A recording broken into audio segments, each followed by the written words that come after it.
For millions of people living in our frenetic, stressful, materialistic world, life can sometimes feel a little empty. I would say I'm definitely searching for something. You know, that hole in the soul syndrome. Everybody wants to understand whether their life has a meaning, and I would like to know whether my life has a meaning or it is totally meaningless. Something's missing. I don't know what I don't know if it is religion, maybe it's something else, but I've tried everything else. It's not that. Abdullah Trevathan, a respected Muslim teacher and university lecturer, believes he has the answer. People are frantically looking for something in their lives, a sense of meaning, a sense of purpose. The problem is they don't know what they're looking for and they don't know how to find it. I believe that what they're looking for is the spiritual. And that is accessible to people, whether they're religious or not. And really, that's what we're going to be engaging people in during the retreat over this month. Abdullah has invited 3 men and 3 women to swap their busy lives in the UK for the quiet isolation of southern Spain, where they'll spend 4 weeks on an intensely personal spiritual search. I think I'd find the whole idea of focusing on spirituality odd. It'd just be sort of taking myself away completely from my world, from my family, from my friends, from my mobile phone. Sorry, Hello? The 6 volunteers will be staying here at a remote location in the hills of Andalusia, an Islamic retreat called Al-Qaria de Rosales. We're absolutely not about converting people to Islam. What we are engaged in is helping people to find answers to questions that they may have, irrespective of religious beliefs or even a lack of them. I think that if people are willing to come to this with an open mind and to immerse themselves in what we're doing, I have no doubts that it will be a life-changing experience.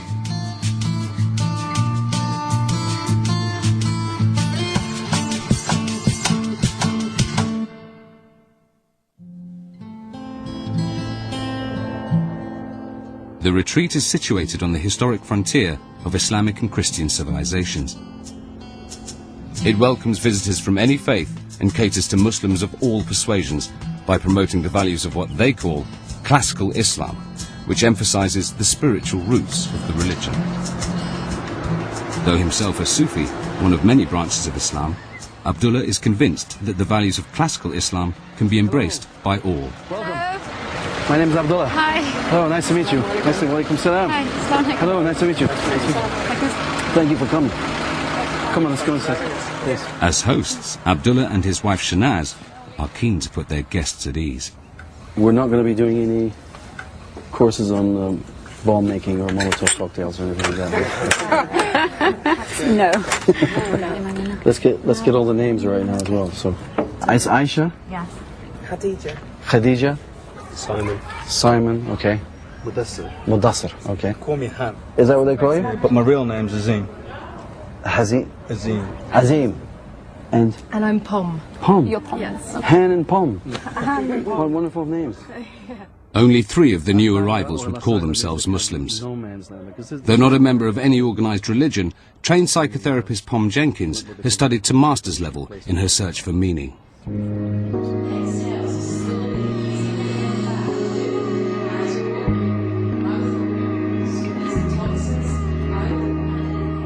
As long as I can remember, I think I've always had part of my brain thinking, what's the point in living unless you're searching for some kind of greater meaning and hopefully finding it, and because otherwise it's just completely pointless.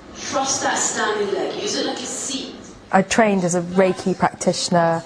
I kind of looked into Buddhism. I've been to all sorts of Kabbalah lectures. I mean, it's more kind of what haven't I tried.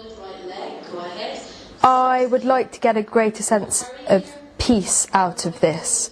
I hope, in a really greedy way, I have some kind of experience of the divine, basically, because I really want it, and I feel like I've tried so hard, and that's probably the problem.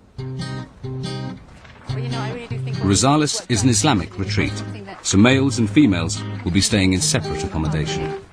Okay, we'll take you in here, yeah. While Abdullah looks after the men, Shanaz shows the women to their rooms. Okay, these are your living quarters. You've got a kind of a common room here. For the next 4 weeks, this will be home. minus the TVs, phones, radios and computers. My little Quran, that hopefully I'll get more time to actually read in Arabic and in English.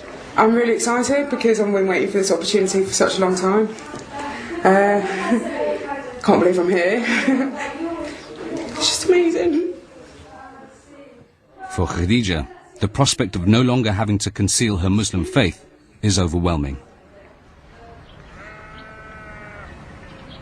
Formerly known as Claire, Khadija converted to Islam more than 10 years ago after a misspent youth and a battle with addiction. Had I not found Islam, I would be in a morgue or in the ground somewhere. I got into drugs and bad company, and Allah saved me, and I feel like I've let him down. Allah Akbar. I was so enthusiastic to begin with. In the last few years, with one thing and another that's happened, my faith it's not as strong as it used to be. So no, that's a bad thing. I want to get it back up to how it should be and how it was. Shortly after converting, Khadija met and married her Algerian husband, Rashid. Rejected by her parents, Khadija and her family were also the target of anti-Islamic abuse following 9/11. Do you want to take a saddle for me, please? Walking on. At home, I try to be a perfect Muslim, but I feel that I can't outside. I try to keep my Islam and my outside life separate. Not many people know that I'm Muslim. The opportunity to be able to spend some time and to build my confidence, really, with other Muslims and other Muslim women particularly, it is going to be great. Lunch is a first opportunity to meet the team Abdullah's gathered for this retreat. All are British Muslims who will mentor, teach and generally support the 6 guests during their stay. So you have no contact today with your parents? Last time I spoke to my parents was about a year and a half ago. Wow. What was that? And they did give us a lot of hassle when I first got married. They thought that I was Muslim because of him. They couldn't accept the fact that I'm Muslim from me, and it really, really upset me a lot. So. While the women immediately settle into sharing intimate personal histories, the men just want information. I'm sorry, but you're going to have to forgive my ignorance. The difference between Sunnis and Shias is equivalent to Christians and... No, probably more like Protestant. Slightly, ever so slightly. For Catholic and Protestant, maybe. Yeah, but that's not really a good example, but it's something like that. Yeah. Science graduate Simon Yarrow feels he needs data to help him on his spiritual search. He describes himself as a questioning agnostic who has good reason to question. I had testicular cancer about 8 years ago. So every month I was literally looking down the barrel of the gun, not knowing whether or not I was going to live or to die. And so those questions automatically bring to the forefront of your mind whether or not there is anything afterwards. Simon's search for meaning has already taken in the Christian Church's Alpha course, but it left him unconvinced. I'd hope from this experience to get 2 things. Definitely a better understanding of Islam in terms of how it relates to the rest of the world and other world religions. The other thing is potentially a religion that I could follow. Allahu Akbar. Muslims believe that 1400 years ago, God, or Allah, spoke directly to the Prophet Muhammad. His message was recorded in the Quran, which represents the direct word of God, so cannot be questioned or altered in any way. Han, are you okay for coming to the mosque? You don't have to pray, just come with us. Yeah, I'll come. Yeah? Yeah. Okay? Okay. Yeah. Because we're going to be doing it over the month. Yeah. You know, we're not going to force you to pray or anything. Islamic practice is based on 5 obligations or duties known as the 5 pillars, which every Muslim must observe in order to live a good and responsible life. The first and most important pillar is to believe in one God only, and that the Prophet Muhammad was his last and final messenger. The second is to pray 5 times a day. For some of the new arrivals, the ritual of Islamic prayer is utterly alien. For others, reassuringly familiar. ربنا ولك الحمد Despite the many interpretations of Islamic practice across the globe, the 5 daily prayers are fundamental and non-negotiable.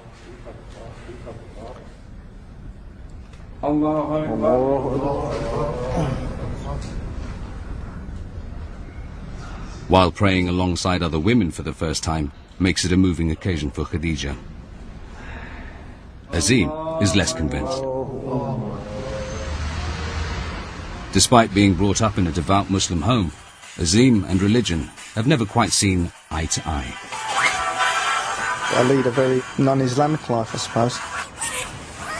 The people that I hung around with would do things that you're not supposed to be doing, you know, going to bars, going to clubs. I was the ultimate wide boy. I was a naughty boy, and I've done so many silly things that, you know, Muslims are, you know, I'm not proud of them. Azim's bad boy behaviour and hedonistic Western lifestyle have been an ongoing source of disappointment to his parents. And splashing out on traditional clothes for the retreat may be more to do with wanting to look the part than a desire to reconnect with his Muslim roots. My parents are very religious, they pray every single day, but I just don't. Everybody seems to find religion sooner or later. Maybe it's my time to try and find it. I'm not hoping to actually come back with a massive beard and a hat on and, like, you know, actually say kill all the infidels, you know. I'm hoping that I'm going to come back and actually just feel a lot more calmer and actually be reintroduced to it in such a way that I am actually going to find it pleasurable.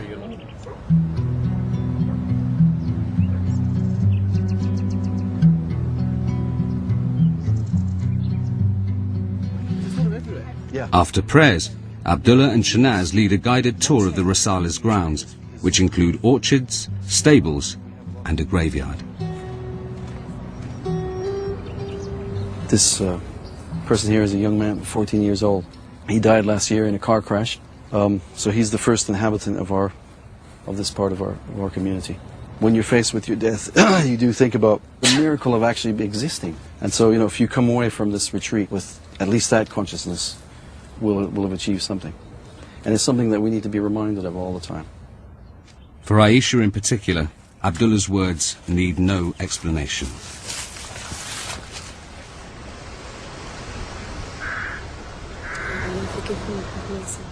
Just 6 weeks before coming on the retreat, her own father passed away unexpectedly. I think an opportunity to get away from family, friends, telephone, email, just to have actually a chance to kind of properly reflect on the past and actually look at, you know, the future, as I'm very much at a juncture in my life, quite an important juncture now. Aisha is a trained barrister with a master's in Islamic law. She is a fervent Muslim.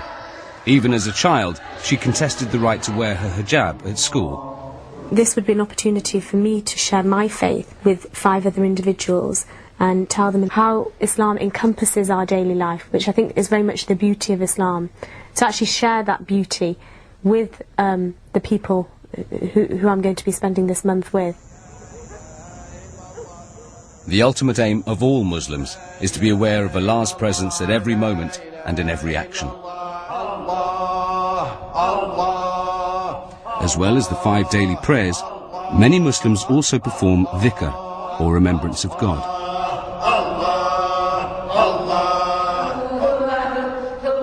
One form of dhikr practiced at Risalas involves men and women separately chanting the names of Allah or sections from the Quran as a way of focusing on the divine. Unfortunately, Madassa's focus is elsewhere. They were expecting me, I think, somebody tipped me off that on top of Minute you get some excellent mobile phone coverage. So I just used the opportunity to send a few texts. And yeah, it's nice, it's a good view from the top of the minaret. It's a really nice view. And yeah, I think I can see that become one of my regular haunts whilst I'm here, because of the mobile phone coverage. It's probably fair to say that in his life outside, Madassa doesn't have much time for spirituality. As well as running his own web design business, he's a community organiser and political lobbyist with aspirations of a media career. Hi Kevin, it's Madassa here. Deep down I'm a cynic. I just don't believe in things. There's no such thing as peace and quiet. I can't go for a walk by myself. I can't do things like that. I think that's because I'm always thinking of like 10 other things. So I'm talking, having the conversation like, expert again, And meantime I'm thinking, what am I going to do about that geezer who I was supposed to deliver a website to? Some of Madassa's nervous energy and will to succeed may stem from losing his father when he was just 14, leaving him as provider for the family. This is my mother, a victim of my busy life, and yeah, she has a lot to say about that when I come back home. I'm very emotional about it. I worry for him too much. He's using too much his brain. I pray for him. God give him long life. I think I'd find the whole idea of focusing on spirituality odd. I have trained myself to believe these things are not that important. You can go through your life without really having to deal with these things. So, although the rational part of me is saying don't go, I think the emotional side of me is crying out for an opportunity like this. An emotional rather than logical response is precisely what Abdullah was hoping for, and from Azim, it's exactly what he gets. I've only been here 4, 5, maybe 6 hours, whatever. And I do feel as if a drop of religion is actually touching the flower in my soul, and it is blossoming. And I'm not trying to be cheesy, but it's true. Aisha, on the other hand, seems more concerned with questions of religious procedure. Allah's names were being recited over and over again in a manner that I've never really been used to. It's something that I didn't particularly join in, simply because this isn't something I'm used to doing in congregation, and it doesn't really feel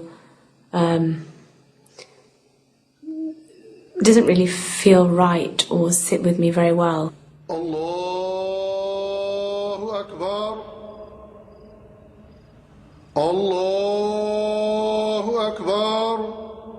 Ashhadu an la ilaha illallah. Ashhadu an la ilaha illallah. Ashhadu anna Muhammad Rasulullah. Even before Fajr, the first prayer of the day, people gather in the mosque for half an hour's silent dhikr.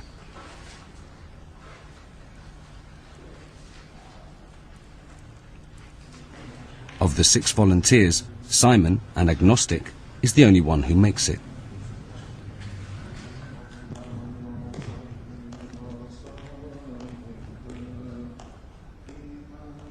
Allahu Akbar. Allahu Akbar. By the time Fajr begins, Pom, Khadija and Aisha have also appeared.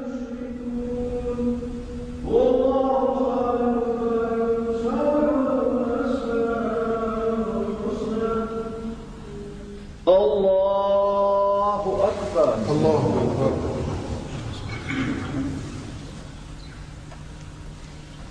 سمع الله لمن حمده الله أكبر.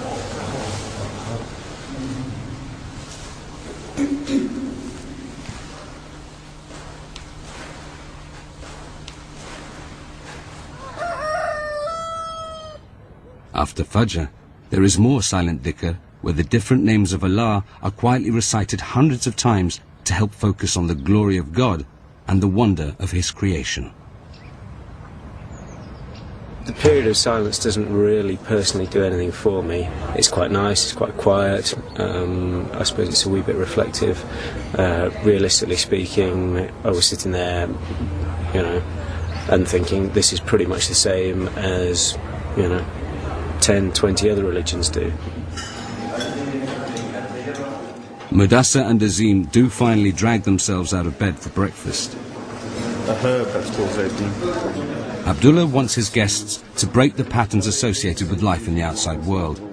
To get them into the rhythm of the retreat, he set a demanding timetable. As well as the prayers and dhikr, there will be daily religious instruction, periods of silent contemplation, and manual labour around the estate. This morning, while the women pick apples in the orchard, the men help clean the mosque. Oh, my mother would be so proud.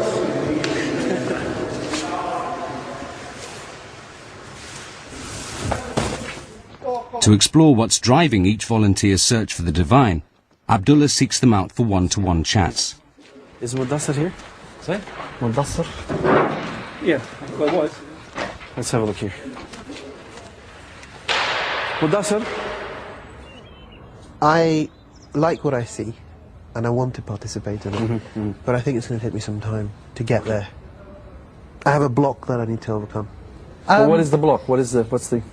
I'm a cynic. See, this is the difference. I pray because I have to pray. Do you understand? And if I don't, the cynical side of me, I'll burn in hell. Great. No. Yeah, pray. But obviously... So it's like the better option, huh? Yeah, no, but obviously zikr and this stuff, how is it going to benefit me? And you need to see the evidence, huh? Yeah. What is the value of sitting in a mosque with a, being silent for an hour? We are never going to arrive at complete certainty of the existence of the divine by the means of logic and rationality. Is that a belief of yours? Strongly held. Wow. When it comes to the religious Mudassar, I think we have to kind of think about the possibility that maybe always demanding reasons is going to be ultimately detrimental. Will you entertain that possibility during this month? Okay. Can you also show me where I can use the internet and what time I can use it? Okay.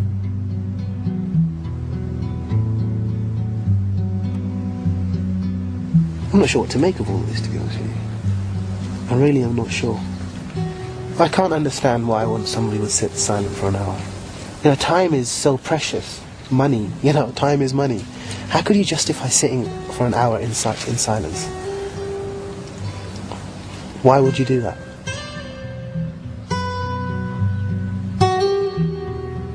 Some confusion at this early stage is only to be expected. So to help the new arrivals understand and take part in the daily round of prayers, it's time to bring in the experts. Water in Islam has a great symbolism. Iqbal drives taxis in Birmingham. He's also been studying Islamic jurisprudence for 15 years. He'll teach the group about the religious ritual.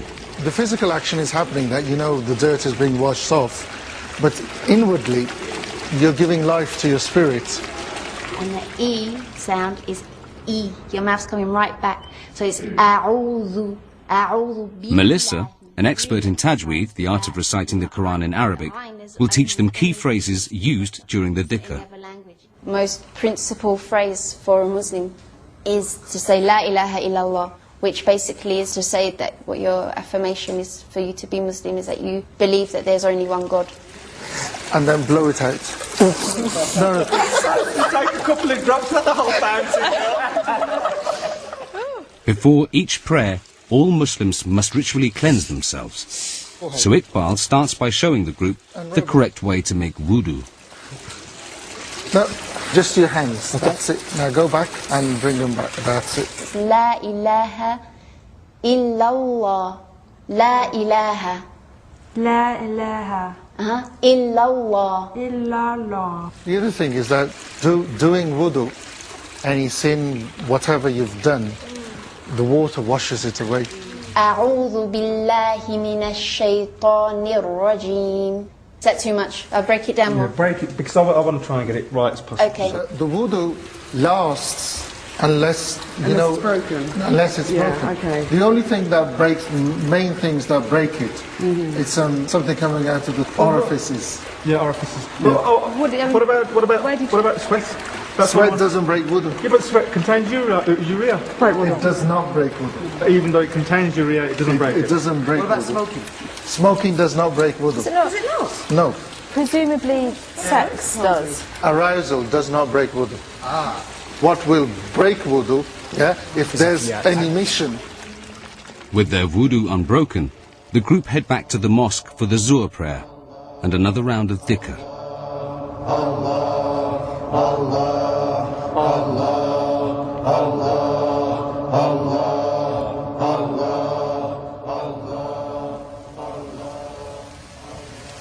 After lunch, everyone retires for a well-earned siesta. Well, nearly everyone.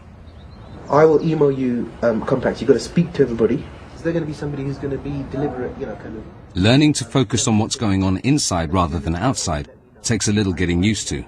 so the topic of Abdullah's afternoon talk to the group could not be more appropriate. We're going to be doing more work out of the Hikam as well. Taking the theme of breaking patterns, which is in Arabic called khirq al-adat, which means breaking the habits. I want you to think about particular patterns that you have in your life. I'm not talking about good patterns or bad patterns, I'm just talking about patterns that you have in your life. Aisha. I think my phone, my mobile phone, in some ways, is an intrusion on my life. And it is something that, if you're talking about pattern, it'll go off at the wrong time. People will complain that I don't answer it, that I'm never available. It rings too much. There's a great new feature that you can silence the ringer. That's what I. So there's a pattern, isn't it? Available, unavailable. Yeah. Available, unavailable. Yeah. Mudassir, please. Any patterns? I have a pattern in which I think I view every minute of my life through a prism of perceived benefit, cost-benefit analysis. So I feel guilty relaxing. Every minute of my life has to be spent doing something that's of perceived benefit to me. And that's a pattern that I'm actually happy with, but maybe it's helped increase the stress levels that I suffer from as well. And that stress kind of is taking a toll on my body in terms of all sorts of weird and wonderful things that my doctor keeps saying that's stress. Well, listen, take the time that you're here to get out of that. Yeah, use the time that Well, I have forced to, which is stressing me out.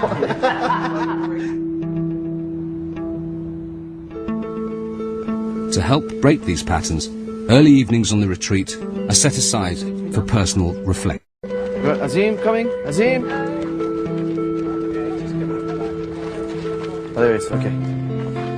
For some, it's clearly going to be a challenge, so to help the group get the hang of it, Abdullah offers to show them his favourite spots for quiet contemplation. It really does depend. Mudassir, let's put the phone off now, come on. Let's engage with where we are now, come on. Mudassir.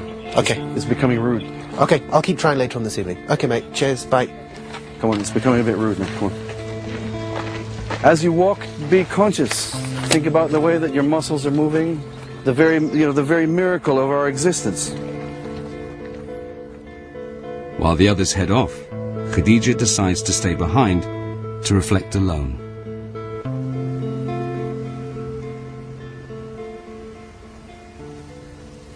In life, one of our purposes is to find meaning in everything that we do. As we make the ascent, try to make it mean something. Try to make it symbolic in a sense of anything that's happening to you or you would like to happen, either in your life or while you're on the retreat here. I know it's a very simple thing to do, but what's happened is that we've lost that sort of language of the interior landscape. So let's see if we can regain meaning in the things that we do. Now, I'm going to be chanting Subhanallah, which is what the Prophet did. If you want to join me, you can. Which means glory be to God. Allah. Subhanallah, Subhanallah, Subhanallah, Subhanallah, Subhanallah, Subhanallah, Subhanallah, Subhanallah, Subhanallah, Subhanallah, Subhanallah. Even in these testing circumstances, Aisha's keen to show she's sticking to the letter of Islamic law by not having physical contact with a man she could, technically, marry. Well, what's it to do with? You're not allowed to touch me. Yeah, Right, okay, we'll just... because you're non-mahram. Okay, we'll just go on to your shirt if you Just want. hold on to my... Oh well, if God wants me to go down, that means my time's up, I suppose. That's one way of doing it. The Prophet Muhammad said that to know God, you must first know yourself. But Khadija is finding that personal reflection isn't as easy as it looks. It's quite hard actually when you sit on your own and get to know yourself when you are not surrounded by distractions. And I think that's always stirs emotion because I try not to allow myself too much time to reflect on inner stuff. It takes a bit of getting used to. This is called a mesa, a tabletop. If you posit yourself somewhere around the edge and just like you to sit there, engage in meditation, reflection, or if you wanted to do La ilaha illallah or whatever you thought was appropriate, and look around. try and be as quiet as you can and try to soak in the silence. Okay.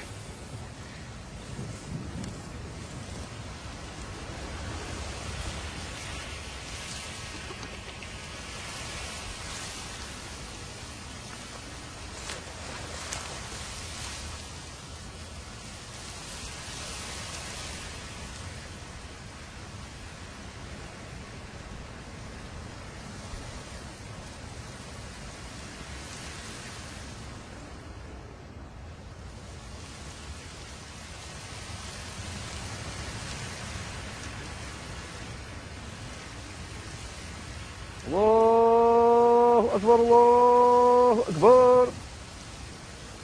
Allahu Akbar, Allahu Akbar. You know, here we are on this ball. And there's another ball hanging up there in the sky. That's where the earth ends, right there. And this is where the heavens start. We have a short space of time here, and then we go into the ground. Mm-hmm. People shed a tear, and they go off to Starbucks and have a coffee. Mm-hmm. So it's very important to make it as meaningful as you can. And it's moments like this that you have to use to become fluent in finding meaning and beauty and significance. Can I throw a flip side to that? Please. Maybe there just isn't. Well, what you got here? Hmm? Is what you got here not a beautiful thing? It is, but whether it's got any meaning or anything like that, ultimately the universe is going to end up so far spread apart it becomes completely black, completely cold. You know, where's the meaning in that? If it doesn't have meaning, to be honest, that's just as mysterious, and it doesn't have to be negative. Should we do this? Should we both go ahead of her so she falls on us? How come you've got grip? I haven't got grip. Look at myself. Have you got grip? No, I haven't, but I'm alright. Yeah. Once again, despite the risk to her own personal safety, Aisha is determined to stick to her religious principles. Because this is a particular situation where I think it might be permissible for you to lurch out and grab in case you fell. Do you think so? Well, it could be. I just rather not, if I can avoid it. Yeah. Well, that's noble, but, you know, we don't want to be happening to you, you know what I mean? Hey, Abdullah, did you hear about the Saudi girls' school? The King Fahd, or? No, the one that got burnt down because men couldn't go in there to put the fire out. Did you hear about that? No. Are you kidding? I thought it was a joke. No, it's true. It's true. The group arrives back in time for Maghrib, the sunset prayer. Then, after dinner, the men and women part company for a specific dhikr known as the wadifa. While Azim and Simon join the men in the mosque, Mudassir heads back up to his new office at the top of the minaret.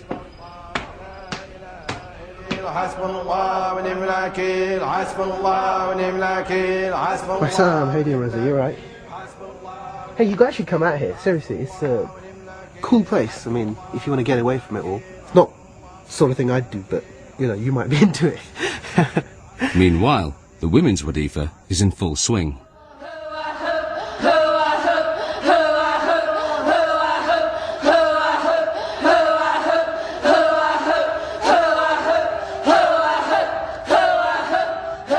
Literally, the chant means, he is he. It's the culmination of the wadifa and intended as a gateway to the divine.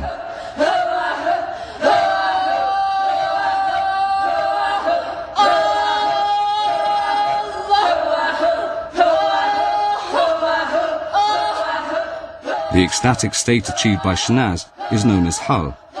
It is something neither Aisha, Khadija nor Pom have encountered before.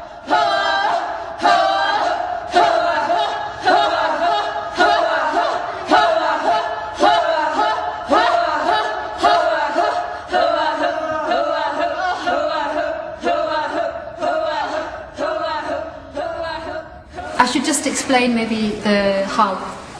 When you invoke Allah by His names, by His name Allah, His greatest name, when we remember Him, the heart becomes moved. And the heart can't contain Allah. And its inability to contain Allah results in a physical movement which manifests on the outward limbs. That's what hal is. And they say that it's a rising of the soul when its desire to connect to the source, and the sadness it feels to have to return. So when you were in that state, did you feel that maybe your soul possibly even left you? No. Oh, right, okay. Hal means to be present, to be truly present. The only thing that really is present is Allah. So when you're in a state of hal, you're present to the only thing that really exists, which is God. So I'm very much, one in a state of hal is very much present. More so probably than at other time. Back in the privacy of their rooms, the women share their true feelings about what they've just witnessed. I think we feel that sort of, invocation of Allah and the reaction to it is something that should be done in private and not in a congregational situation. My question would be, did the Prophet, peace be upon him, do this? Was this something that he did? Or the women, the companions of the Prophet, the Prophet's wives, was this something that they did? I'm very sure that when I get home and I explain to Rashid that this is what we've been doing, he'll be standing and shaking his head and saying, you know, I'm not sure about this. Without you two questioning this, I would just assume it's all kosher, although it's obviously completely inappropriate term, but do you know what I mean? Yeah. I'm so glad we had this came up, because I've been completely ignorant, just going along to everything very woo.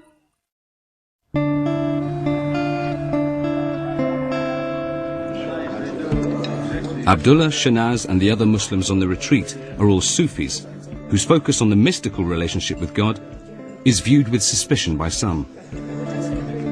Abdullah believes their practices fall clearly under the umbrella of classical Islam, but some of the group question whether what's on offer at the retreat is bid'ah, a deviation from the Quran. To nip any anxieties in the bud, Abdullah calls a meeting to address their concerns head on. I understand that there's some doubts amongst some of you about the things that we're doing here. So I think it's very important that we get it out on the table and we discuss it. Does anyone want to start? I think I have a question, because I noticed Pom sitting in the gathering, and she's somebody who's obviously non-Muslim and who doesn't have any preconceived ideas as such, but the reaction that it sort of seemed to have invoked in her was she was tapping her feet, and I was thinking, well, you know, if this is a form of worship, and there was actually clapping of the hands going on, and again, clapping of the hands to me is more associated with celebration, like maybe Eid or a wedding, or, you know, that's all your sort of an enjoyment, really. From the outside, I don't see that there's a problem with it, with worshipping God as being something that shouldn't be enjoyed. Yeah. I'm not saying you can't enjoy worshipping Allah, but I would hope so, actually. Yeah, but I'm questioning the reaction. All I'm saying is that there may be different ways of expressing the worship of God. Allah has prescribed for us to live as closely the life of our Prophet ﷺ, as we possibly can. And is it something that the Prophet Muhammad ﷺ would actually have done? Exactly. In congregation? But to me, you see, Khadija, I couldn't care less. Right, okay. And I'm going to go a little bit further here. I'm going to stick my neck out. I'm sitting for 3 hours in the morning, about a total of 2.5 hours in the evening. And I'm chanting the name of God over and over. I'm saying La ilaha illallah, I'm reading some Quran, I'm doing this. Is that bad?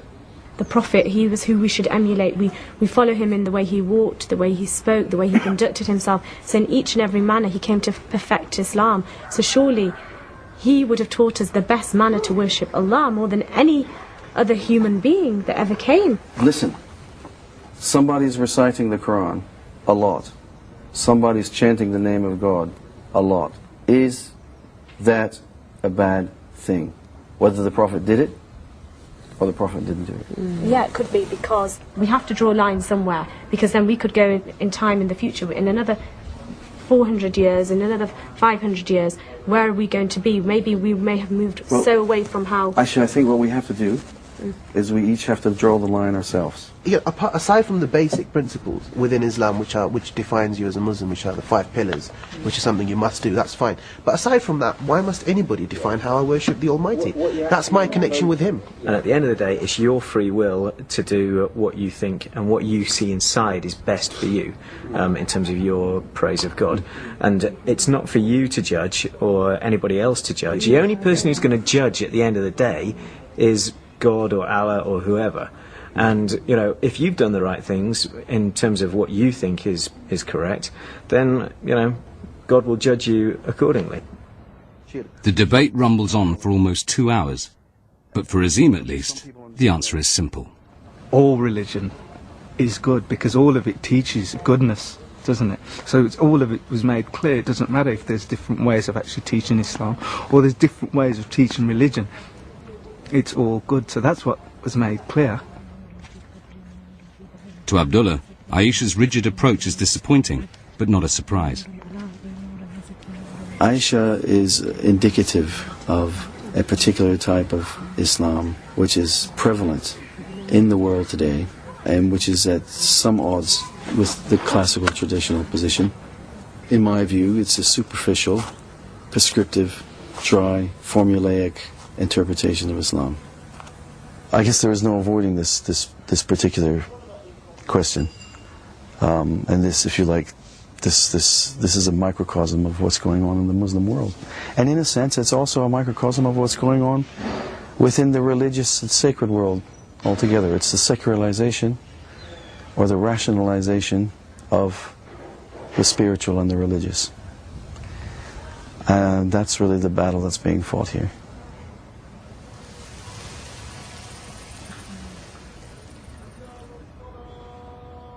For Aisha, it's a fight she's not about to back down from. Despite trying to be as open-minded as possible, I think I'm finding quite a few of the concepts and the beliefs difficult and uncomfortable because they don't fit with, and I won't say my understanding of Islam, but very much an understanding of Islam that goes across the rest of the Muslim world.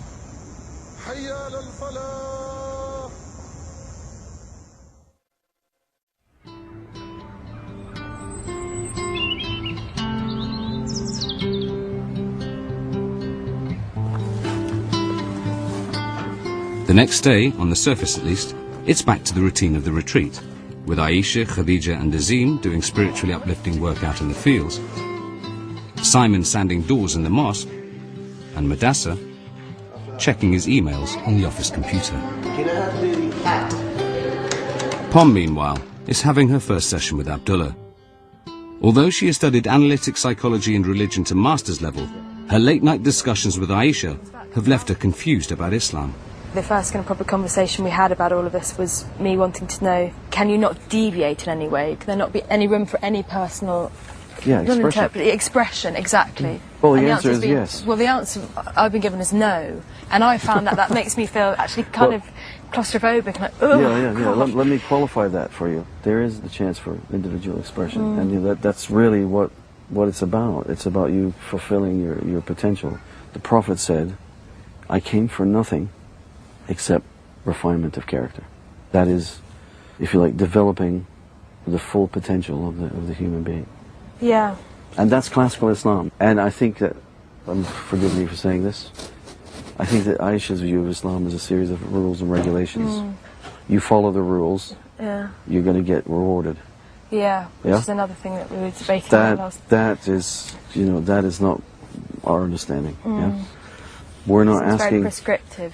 It's very prescriptive, and in some ways that's understandable because some religions, and Islam is now becoming, unfortunately, part and parcel of that.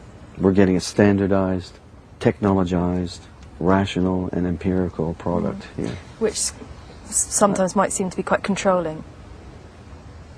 Not seen. It is. It is, and I will lay my life down for this. That is not the purpose of religion.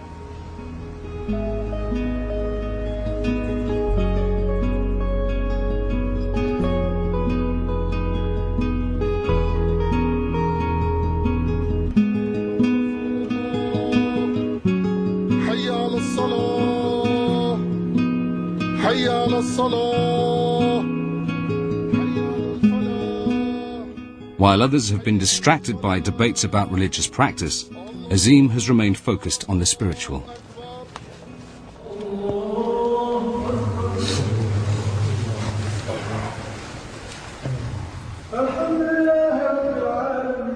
Azim arrived at the retreat as a non-practicing Muslim with a deep distrust of religion. After less than a week, things are starting to change. So what I've found is whether you believe or not, you've at least got to have that mind to think, look at the hills and look at the sky and look at the beauty around you, and it's all space, as Abdullah says. Everything's living, and you've got to be really aware and all the rest of it. And today I kind of, for a moment, was aware. Just a little moment. Really have to focus when you're praying. It's like going into a cave and actually losing yourself in the darkness, pleasant darkness, where it's just you and God. As if He's home.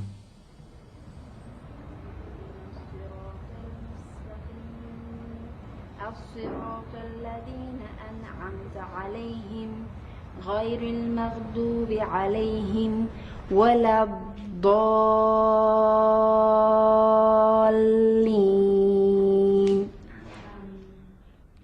The next day, during Melissa's class on pronunciation, Azim is so touched by the beauty of her reading of the Fatiha, the opening chapter of the Quran, he asks her to record it onto his mobile.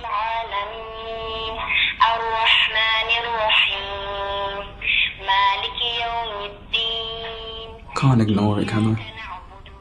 Can't ignore what she's just done to my heart, the way she stroked it.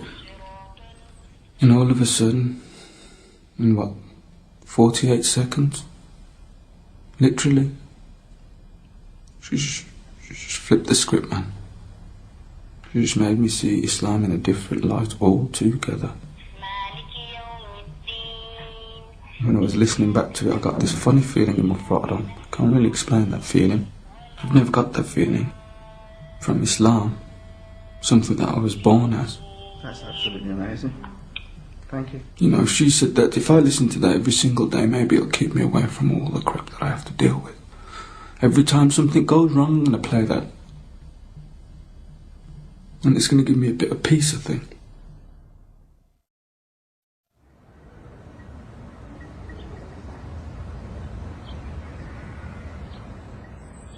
The gentle, non-judgmental atmosphere of the retreat is awakening Azim's sense of the spiritual. But not everyone feels moved in the same way. I'm not feeling anything emotional. It just doesn't... And I can't explain to you why that is. I feel I'm open to it, or open to sort of spiritual possibilities. I can certainly rationalise spiritual possibilities, and I can see it in other people, but just doesn't seem to happen to me. Despite attending every prayer and dhikr session and reading the Quran extensively, Simon has struggled to engage on anything but an intellectual level. Aisha is also failing to engage emotionally. Instead, she continues to focus on the conviction that what the retreat is actually teaching is Sufi religious practice.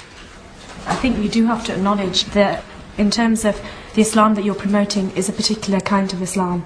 Would you say that's fair?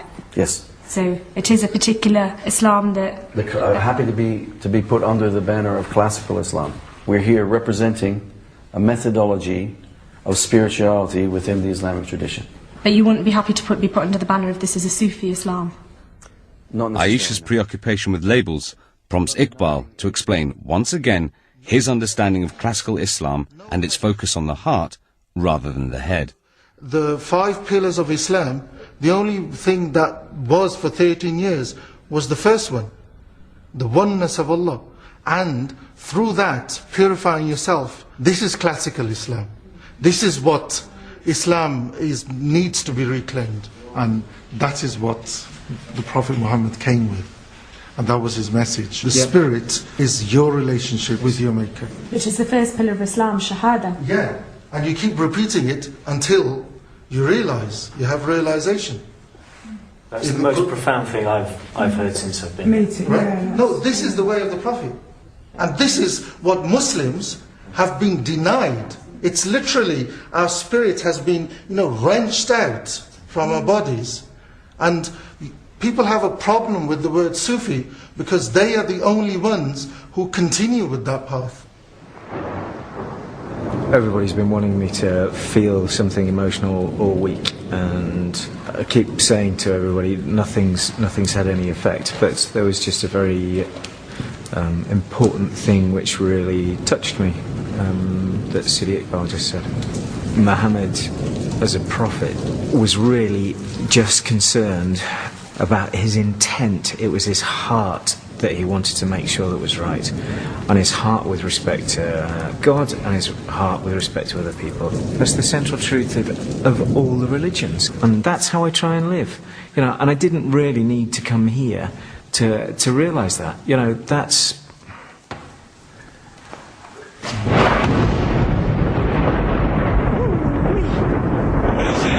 Okay, maybe I did. I'm sorry.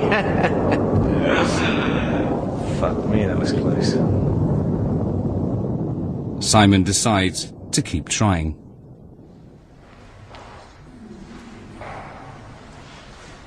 Simon handed his mobile, which is great, but I don't want his mobile really. I want Mudassir's mobile. Almost 10 days into the retreat, Mudassir is still failing to link his continued dependence on the outside world with his lack of spiritual progress. Okay, but just make sure you ring him, okay? I'll speak to you later. Mudassir, have you got a moment? Yeah, sure. That's good. What's that? For Abdullah, the time has come to intervene. Well, we're gonna be talking about this. Yeah, the whole purpose of Islam, the whole purpose of the Muslims, is Allah and nothing else, isn't it? So I really now want us to come to a time where we're going to say to you, no more mobiles. I know it's a bit frightening, but Mudassir, you need to take stock. You need to gather your energies. Yeah. You see, everything I am now, or have got to, you know, everything I've achieved so far, which is not much, very little, but whatever it is due to me being accessible, is due to me being in touch and being proactive. You know, you're very accessible, but are you accessible to Allah? It's as if what you're saying is A, the proactiveness, B, the accessibility, and C, the kind of, I have to sort of suppress my drive. No, I want you to drive the other way. What do you mean? Your drive is out. I want you to drive in. Because if you use the same amount of energy that you go for the hour to drive in, you're going to go very deep. And I think for you it would be a real challenge, and it could be the beginning of a lot more. Okay. Have I offended you? No, you haven't offended me. Have I touched you? You've touched me, yeah. I'm serious. I need to change to become more in tune with my thoughts, and that I shouldn't be afraid of relinquishing modern day tools like the mobile phone, and I shouldn't be afraid of my own thoughts. And I think the question is, am I afraid of my own thoughts?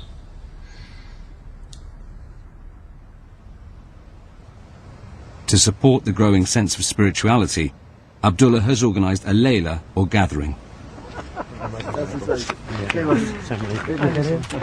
That evening, the retreat plays host to a group of visiting Moroccans.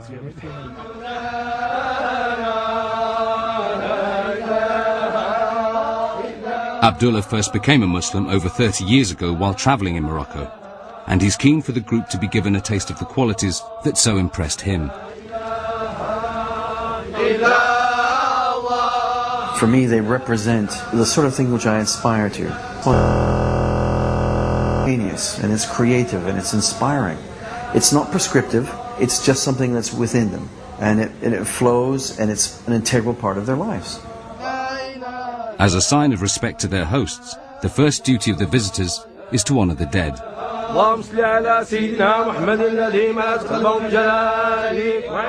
Aisha disapproves of chanting at graves, because there's no evidence that the Prophet Muhammad did it.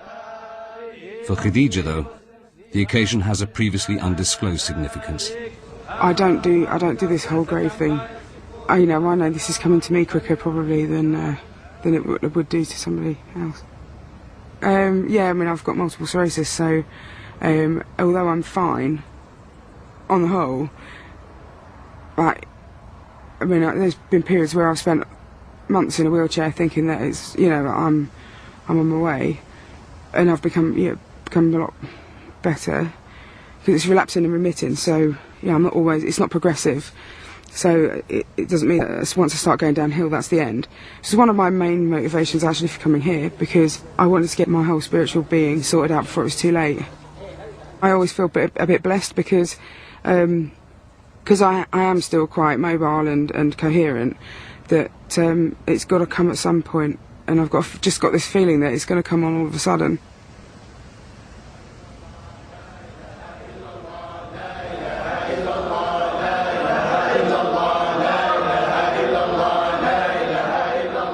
The scene at the grave, Khadija's revelation, and the energy and passion of the gathering are an emotional culmination to the first 10 days of the retreat.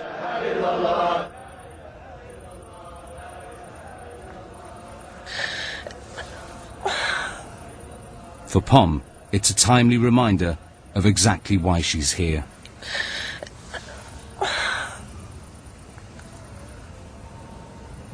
I suddenly felt this kind of like a dam kind of breaking today, and there's last week been kind of lots of bravado and lots of humour and stuff between us all, but I don't know, I'm kind of aware that actually what I've been doing the last week is what I've been doing for the last kind of 20 years, just kind of knowing there's something there and coming across various opportunities to kind of do something about it, but then getting swept away. And at home it's more kind of hedonistic lifestyle in a way, but here that on a different scale, but kind of similar, just not really allowing any time to reflect at all, or actually to look into what I'm kind of wanting to look into in a way.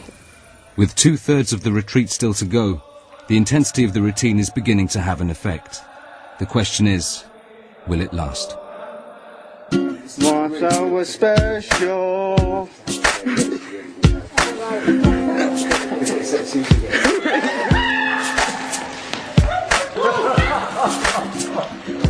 If you don't undergo the program of the retreat, then you need to ask yourself why you're here. Okay. She's very, very strict in her Islamic ways, but she's the type of woman that I'm kind of aiming for now. I want that it's a bit more religious, a bit more Islamic, because I am a Muslim. I'm not believing in Allah. I'm asking to believe that you have a spirit and a heart and a soul, and these are the things that you've got to be feeding. If that brings you to Allah, alhamdulillah.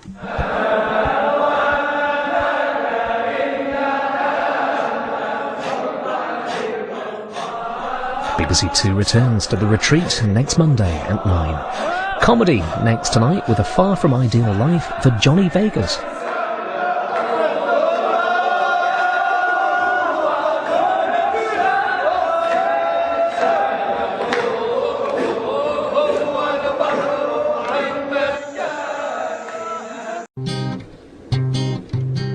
Last summer, 3 men and 3 women, 3 of them believers and 3 not so sure, volunteered to spend 4 weeks at an Islamic retreat in southern Spain. Welcome to Rosales. I'm not trying to be cheesy, but I do feel as if a drop of religion is actually touching the flower in my soul, and it is blossoming. Courses on. It's a once-in-a-lifetime opportunity. I feel quite greedy. I just want to grab everything I can from it. I'm not sure what to make of all this, to be honest with you. I can't understand why somebody would sit silent for an hour. Why would you do that? Leading the retreat is respected teacher and Muslim convert, Abdullah Trevathan. I think people today are looking for the spiritual dimension to their lives, for a sense of meaning, a sense of purpose. The problem is they don't know how to achieve this, and that's really what we want to show them during this month. The aim is not to convert people. But if they come here with an open mind and they immerse themselves in what we're doing, then I believe it will be a life-changing experience.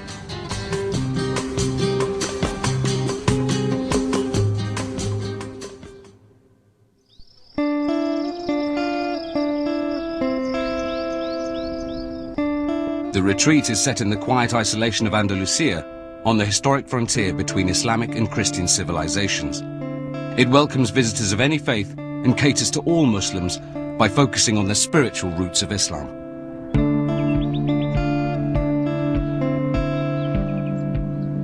So far, it's been an intense experience for the 6 volunteers, and 10 days in, they're beginning to react against the concentrated routine of prayer and introspection. Smart hour special.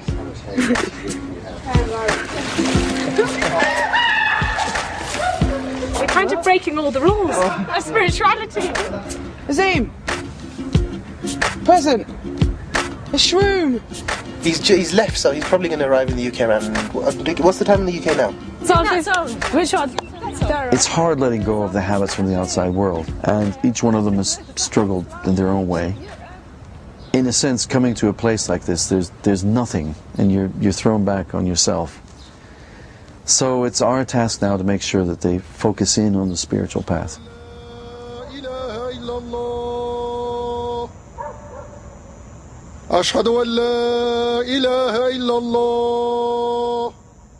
To keep the group focused, Abdullah has asked them to stick to a rigorous schedule built around Islam's traditional 5 daily prayers.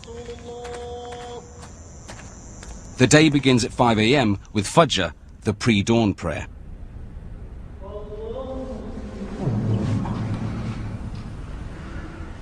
When he first arrived at the retreat, ad salesman Azim Ziai was reluctant to even enter the mosque. As a child, he rebelled against his strict Muslim upbringing. But now, things are starting to change. For 34 years, I had an opportunity every single day. I had the actual, I had the information on tap. But I didn't once ever try and fill up my glass and try and drink any of it because I just thought, well, it doesn't interest me, it kind of bores me. But this place, just flip the script, man. AH, Tos, a town near Mashhad in modern Iran. Tos. Sorry. Alright. Victor and Duaz in Ghazali store. The usage of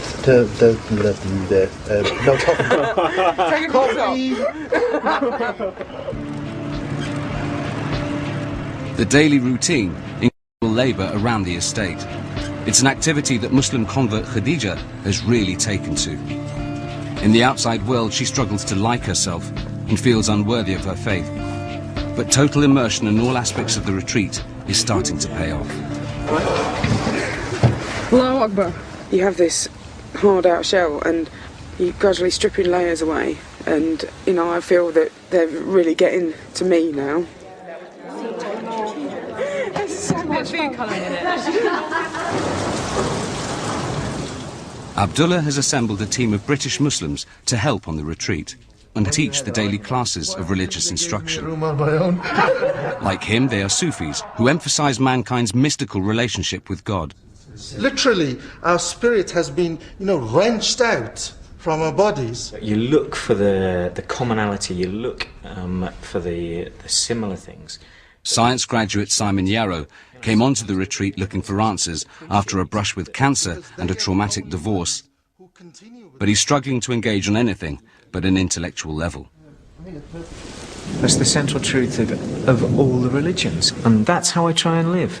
And I didn't really need to come here to realise that. That's...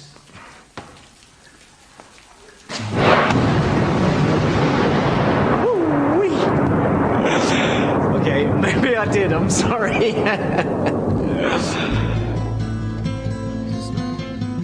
Afternoons on the retreat are set aside for silent contemplation, an essential part of the spiritual journey. Despite exploring a variety of different beliefs and faiths, psychotherapist Pom Jenkins has never found what she's looking for. I think a lot's going on. I am really beginning to thinking about Islam Sal. Sal. Lam. Lam. Wa. Wa. Lay. Lay. Kum. Kum. I don't think realistically I'm going to, in 4 weeks, I'm going to suddenly become a Muslim, but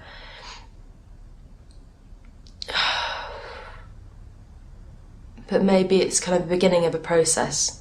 I don't know. That's that one. And back of it. If anything, from standing down and standing up. It's definitely an interesting, really interesting time. But not everyone has responded so positively. Law graduate Aisha Alvi finds much to disapprove of. One of her main concerns being the daily sessions of dhikr, or remembrance of God. In the classical Sufi tradition, dhikr involves chanting the names of Allah or sections from the Quran as a way of accessing the divine. But in Aisha's version of Islam, any practice not set out in the holy text is not condoned by Allah and is not therefore legitimate. Allah's names were being recited over and over again in a manner that I've never really been used to. It's something that I didn't particularly join in, simply because this isn't something I'm used to doing in congregation, and it doesn't really feel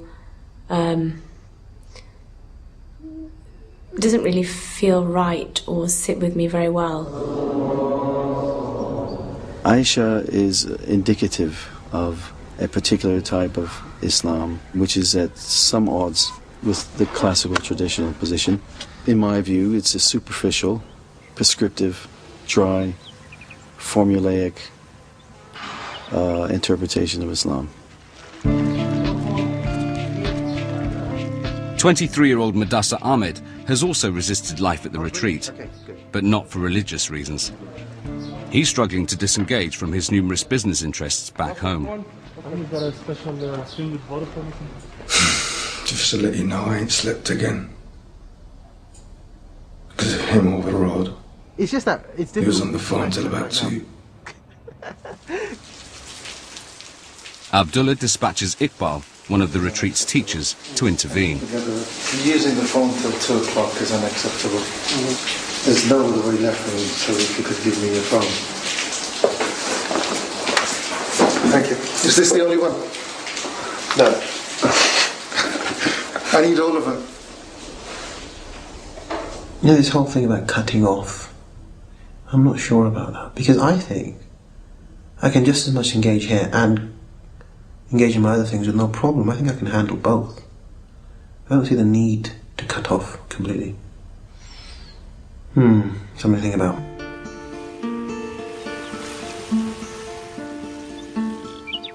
Learning how to transcend the distractions of the modern world is crucial on the spiritual path. I'm talking here about iPods and mobile phones and all the other things that we have to entertain and occupy our attention away from what's going on at a deeper level. To achieve a complete state of inner peace is a lifetime struggle. But I'd like the group to get a taste of something of it by introducing them to the concept of presence, of being totally present in the moment.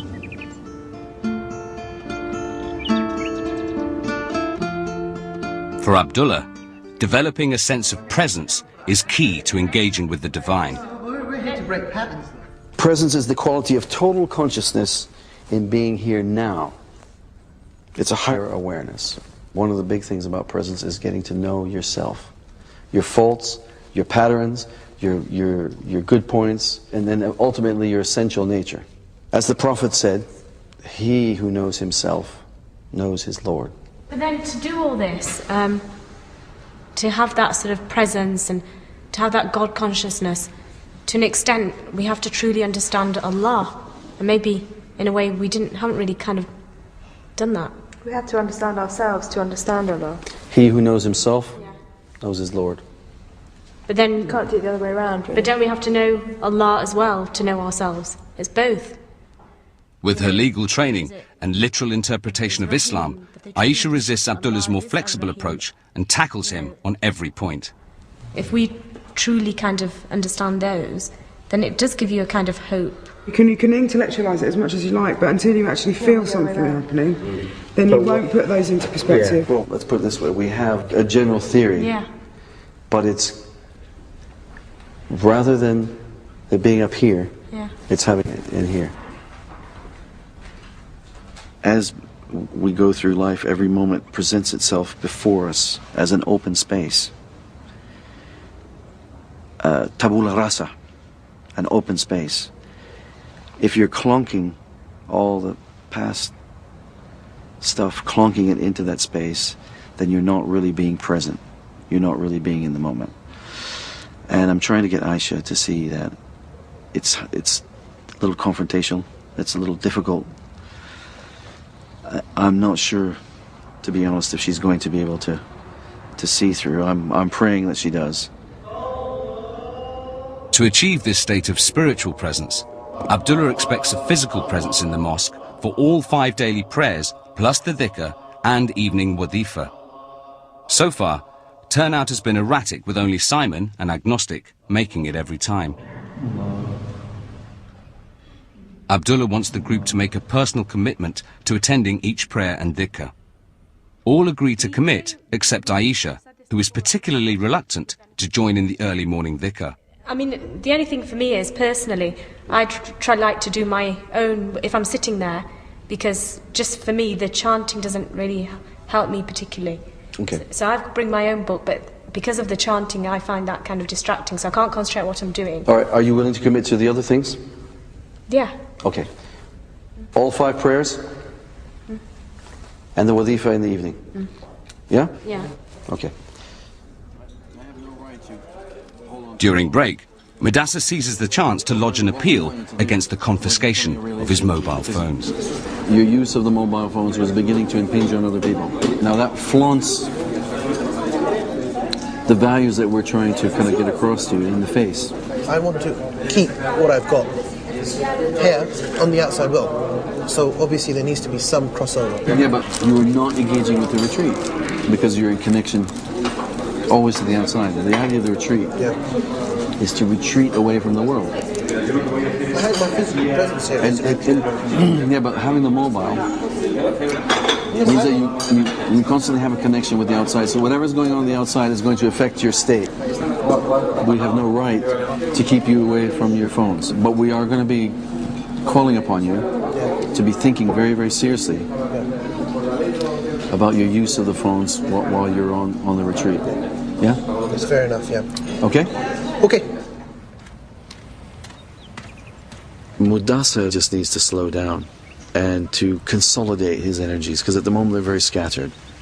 The person who engages in the remembrance of Allah is a person who's gathered within themselves. You know, they're gathered, the energy is focused and gathered. You know, they're very clear when they set out to do something. The intention is very clear.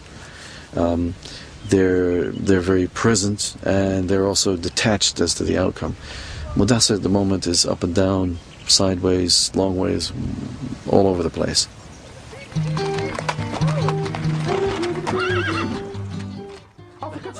The rest of the morning sees the group engaged in manual labour around the estate. Through working, Abdullah believes the group can develop a sense of humility and a generosity of spirit in relation to others. Rise above the horse poop. Yes, rise above it. No, I'll take it. I'll take it. I'm going to take it. This is a challenge. This is my humbling experience. No, mate, there's lots of wind today. Just get down.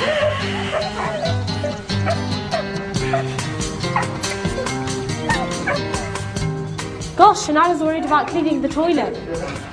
Get a move on. Stop talking. Azim's un-Islamic Western lifestyle has been an ongoing disappointment to his Muslim parents. But since being on the retreat, he's come to a surprising realization. The bit of Islam, and if that's what it is, the bit of Islam that has been passed down to me is some decency, some regards for other people. And in essence, that's what Islam is really teaching you, is just have some decency for people. It's an amazing job you're doing there. If that's what being a Muslim is about, then do you know what? I should start really being proud of it a bit more. Having grasped the essence of the religious message, Azim wastes no time putting it into practice. Keen for others to follow his example, he invites Mudassir to help clean up the men's quarters. There comes a time where I'm going to have to shout at you. We have lots of work to do, man. We need to sweep and we need to mop. You need to get up now. Serious. Come on, lad, man.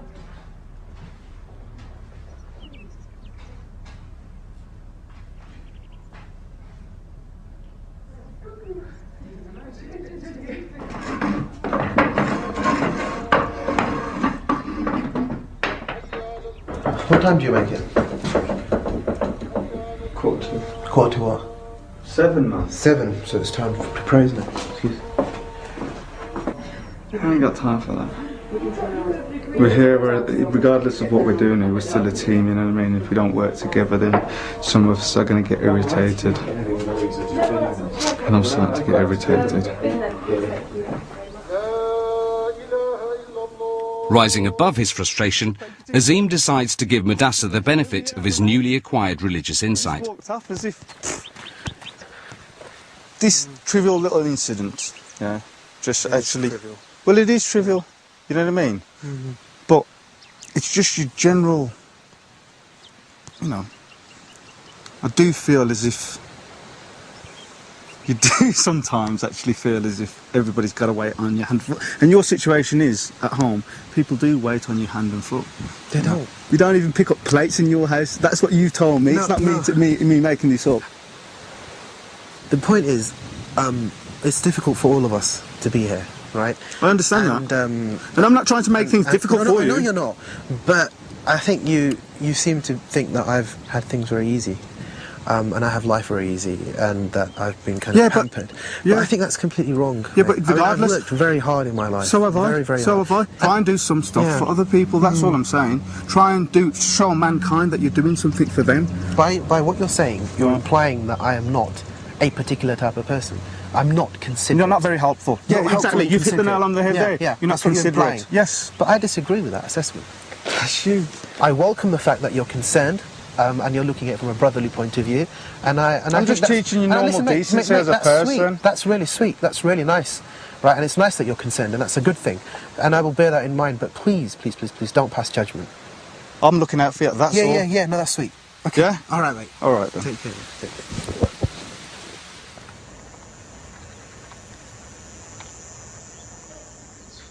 Having introduced the group to the idea of presence, Abdullah wants them to understand how to access this state for themselves. Not for the first time, Aisha is absent. What we're trying to uncover is the essential self. It's that primordial being which each one of us has within us, which is free of all of the trappings of the baggage, the likes and the dislikes. What's on offer is the chance to transcend the normal human condition. So that means when you go back out into the world, the scatteredness, the busyness, you'll have a place somewhere within you to get something of a nuance of the essential self. I don't know, I'm very much affected by things happening around me. And even while you were talking earlier on, my mind was just figuring out strategies. I can't stop it. Mm-hmm. What you have there is the waswas, is the constant chatter, the blah, blah, blah, blah, blah, blah, yeah? When we listen to the waswas, when our lives are led by our personalities and our character, and they've taken charge, we're blown wherever that leads us. That doesn't mean that we want anybody to lose their personalities, but what we try to do is to not make them command us. The aim of uncovering the essential self is about creating this thing, this conscious presence. I am. Just think about what that means for a minute. I am. Not I am Mudassir or I am happy. Just I am.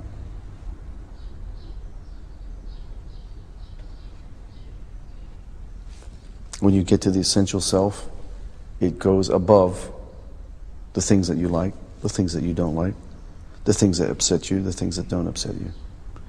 And you realize that you have been given incredible freedom.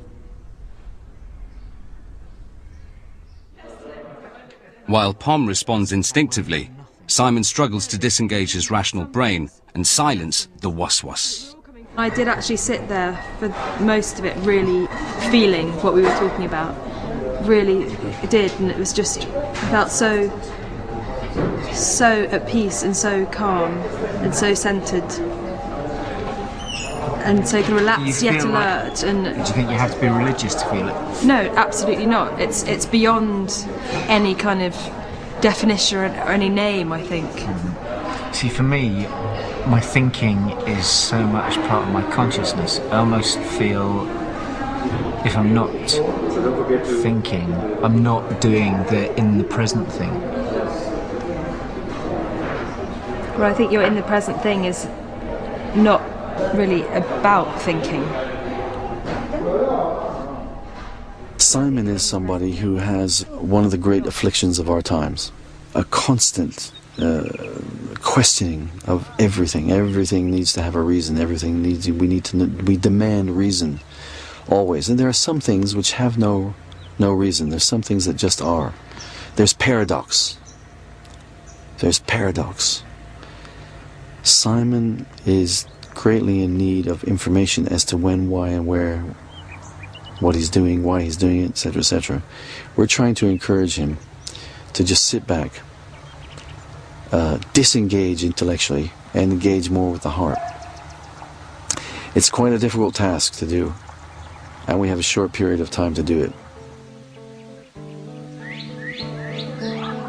Abdullah suspects Simon's reluctance to engage emotionally is rooted in his past. He asks Rahma, one of the retreat's mentors, to see if she can help. Her instinct is to ask Simon about his divorce. What happened?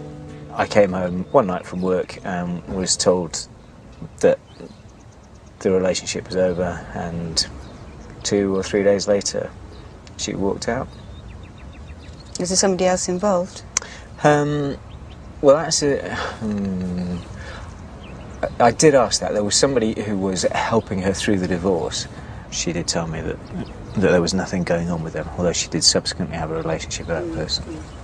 Okay. I feel I've failed at this without having had any chance not to fail at it, because the decision was totally out of my hands. Probably your idea that you've failed is also kind of blocking you in a sense. Part of the spiritual process isn't just going Allahu Akbar and, you know, praying, and it's untying those knots, because that's what gives us our inner freedom. You have to ask and go from here and say to whatever you believe in. I don't know what, you know, Allah, I call Allah, whatever, and just ask. But then surely I have to believe first. That's the problem. How believe what?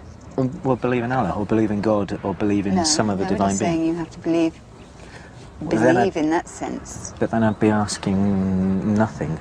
But I'm not asking you to believe in Allah. I'm asking to believe that you have a spirit and a heart and a soul, and these are the things that you've got to be feeding. If that brings you to Allah, alhamdulillah.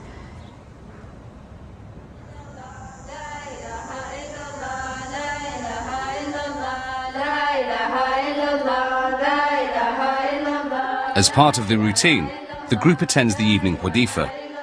And though Aisha has agreed to come, she's still not comfortable with this form of worship.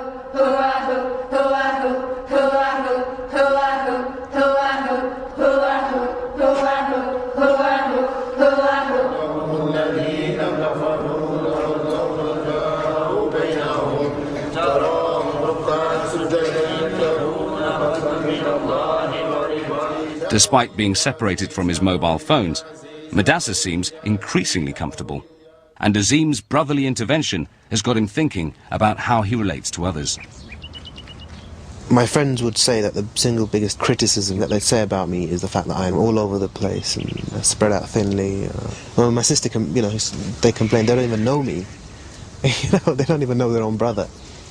My mother complains that she finds me too distant to relate to, and that is a very essential human quality that I need to build. You know, people build up barriers to emotion. They have. Do you build up barriers to emotion? I think probably I do. Yeah. It's okay to express emotions. I have a feeling that there's a volcano underneath there. An emotional volcano. There's an emotional volcano, and you don't really like dealing with it. And one way to deal with it is to scatter. To scatter yourself so that you're not dealing with it. You're talking about, you know, your relationship with your mother and your sisters. That's what that's about. The reason they feel distant from you is because you're not showing them any emotion. And you think that emotions are going to, they're messy and they get in the way. Is that it? Yeah. Because they hold people back. You think it holds you back? Do you still believe that? Any sort of... I don't know. I think, to be honest, that you would fill out incredibly as an individual if you did allow yourself a bit more emotion.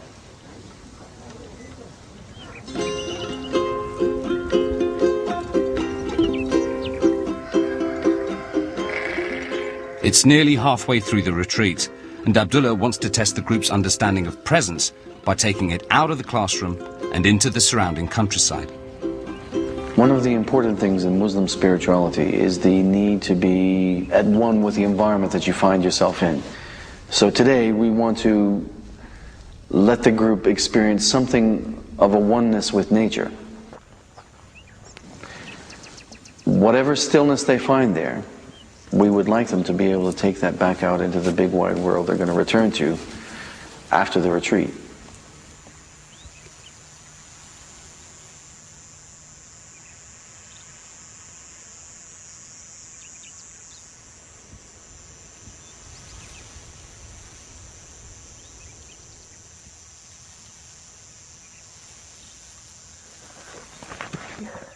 Aisha gives up after just 10 minutes. I feel too ill and too hot, and I need some shade.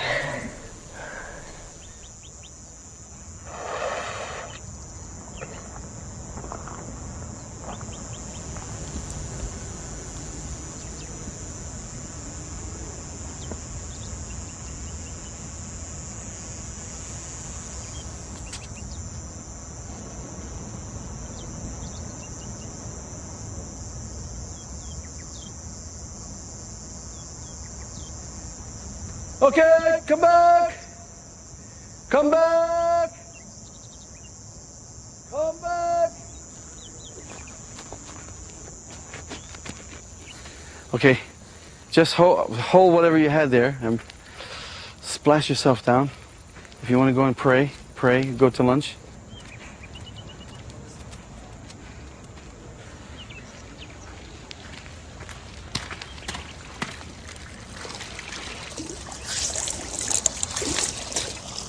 For Khadija in particular, learning to be alone with her thoughts is a huge challenge. I just felt myself breathing very deeply, reciting the name of Allah subconsciously, not even having to think about it. And when you can take a deep breath and really feel a connection with the ground, and a spiritual connection, it just came to me, this absolutely overwhelming feeling of inner peace and totally at one with myself. I just need to be able to bottle it now and have it on tap for whenever I need it. And if I can continue, carrying out my day-to-day duties with this feeling of peace and tranquility, then I will be a happy person for the rest of my life, inshallah. Azim went quite high up, so he's probably gone off on one of his jaunts. He did say a part of the exercise is to make it work is to actually tread carefully, and while you're walking firmly but quietly, you can actually hear things like the birds, you can hear the wind, you can hear bees and the flies buzzing around you. You can kind of hear other things that kind of don't make sense, but if you're spiritual, you actually start bonding with the earth, and that's when you start being present within the environment, I suppose. I mean, that's the kind of thing that we're learning here, is to being present. I mean, actually accessing them doors of being able, or accessing that ability to be present. Despite being willing, all Madassa got from sitting out in the wilds was sunburn. He's keen to find out what he's doing wrong and hopes, inshallah, God willing, that Khadija will be able to help. I was interested in your experience of feeling disconnected enough to be able to shut out all other feelings. And I was sort of curious as to how you managed to sort of get to that state. I've been sort of trying to use my contemplation time and time in the evenings to just be. What does just be mean to you? To just sit and breathe and not think. Trying not to think about anything. I think the acid test will be in how to feel the way you feel and still function normally. I feel like I'm still functioning normally. If I can still go about my daily business, but with an air of elation, then surely... Will that not affect your judgment? No, not at all. I don't think it will. I still feel perfectly rational and able to rationalise things. Okay. Yeah, I mean, I wouldn't be having this conversation with you now if I didn't. I'm almost holding myself because... Don't. Just go with it. I've been doing that. I've been trying to rationalise it and you just can't. It's total submission. Well, thanks for that. Yeah, inshallah, if you can learn to not restrain it and not think about it consciously, just go with it. Yeah, inshallah, you'll be able to have some of it. Inshallah. I'm well impressed. Well, good. Well, I hope to be there as well. Inshallah.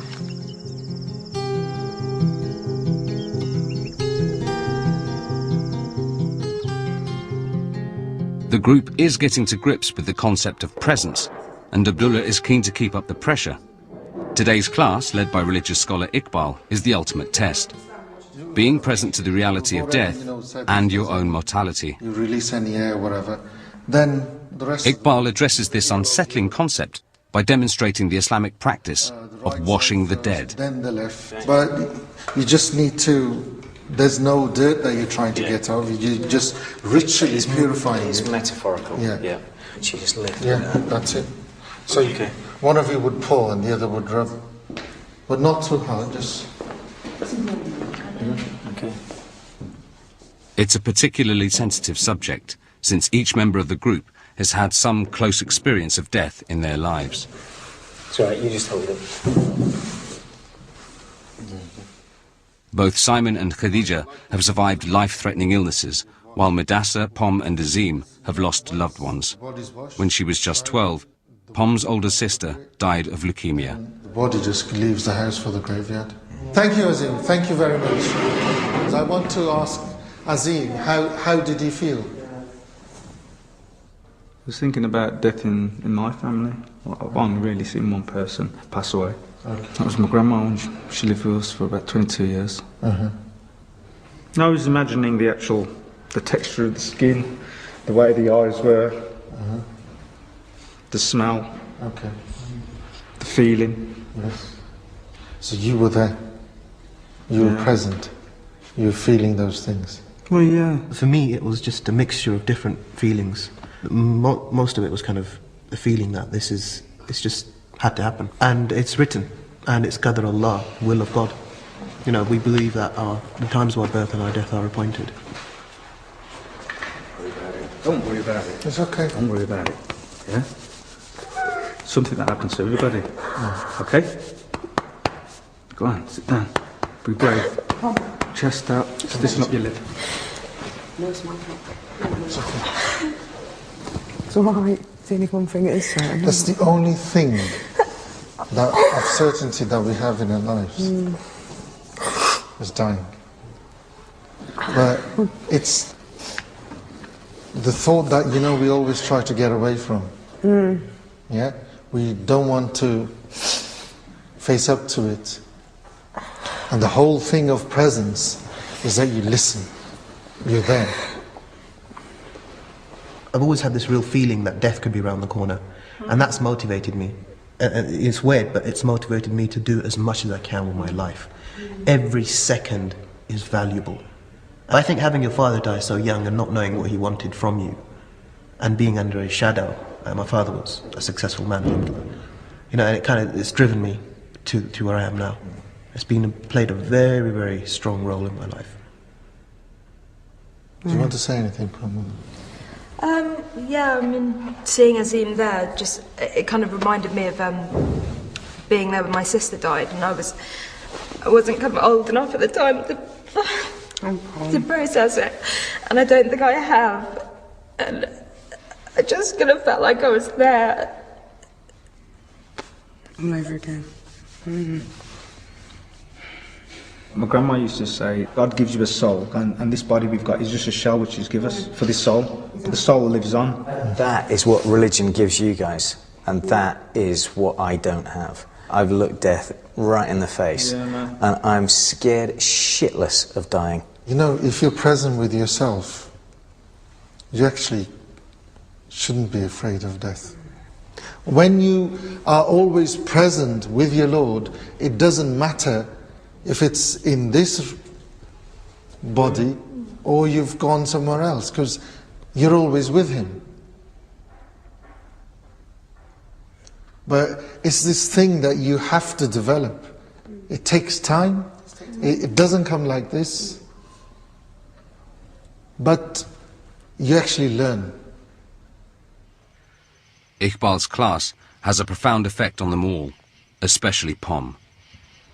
I realised talking about losing my sister that it's not, something has really happened. It's not such a raw wound that's kind of festering away anymore. It's somehow been dealt with. So that's actually a massive relief. I feel much more, I feel lighter, definitely. And so much in my siesta, I came to bed and I didn't sleep although I was so tired. I just had so many thoughts going through my head about kind of habits I've developed, kind of personality traits and defence mechanisms and things, and I felt like I had real clarity today. There is no doubting the group's increasing focus, but Azim's enthusiastic return to the Islamic fold is about to take an unexpected detour. She's very, very strict in her Islamic ways, and you know, it's a kind of ideal girl to have. Not I'm saying that I'd ever get with her, or I don't even know. She probably don't even like me at all. But she's the type of woman that I'm kind of aiming for now. I want that it's a bit more religious, a bit more Islamic, because I am a Muslim. I've started to realise that I am a Muslim. My father's a Muslim. His father was a Muslim. His father was a Muslim. So I am a Muslim. Maybe my parents would also really think, God, you've hit gold here. You know, you've met somebody who has got their head screwed on, who's basically just exactly, you know, epitomises Islam, and this is exactly what you need in your life. We can actually be we can hold up our head high and just think, our son's got married to somebody extremely Islamic and extremely respectable. There's no such thing as the last word or the bitter end. Rather, there is always trial and error and learning from your mistakes. Aisha has very clear ideas about what it means to be a good Muslim and finds a willing pupil in Azim. It is. You pick the bunchiest one. Tell me which ones to go for. I can't really Okay, go to that one behind. What, this one? Yeah. This one? Yeah. Abdullah has picked up on this unexpected development, but fears Azim's affections may be in danger of distracting him. A lot of things have happened since we spoke. The reason I'm looking out for her is not just because I think she's, you know, that she'd be good for me if we just feel as if she's spent more time actually going through stuff about Islam with me. But, you know, I don't see it. She's treating me once, she said a couple of times, brother, so. There you go. But you're not going to get caught up now. No, look, let's put it this way. Unrequited love. No. Our mission is to find spirituality and learn about Islam. That's number one. Yeah, that's paramount to me. Abdullah is not so sure. But as well as worrying about Azim, he's also concerned about Aisha's increasing withdrawal from the daily routine.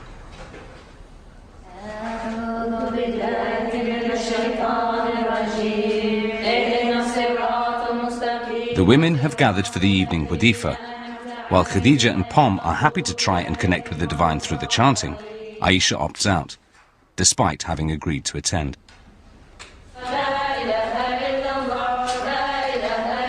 In some ways, each time I go, it's sort of different. And the last couple of nights, I'm coming away kind of feeling that it's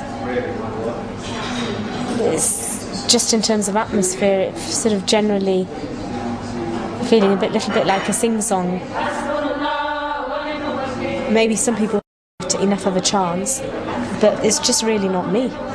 That whole kind of group thing, and I don't really agree with it.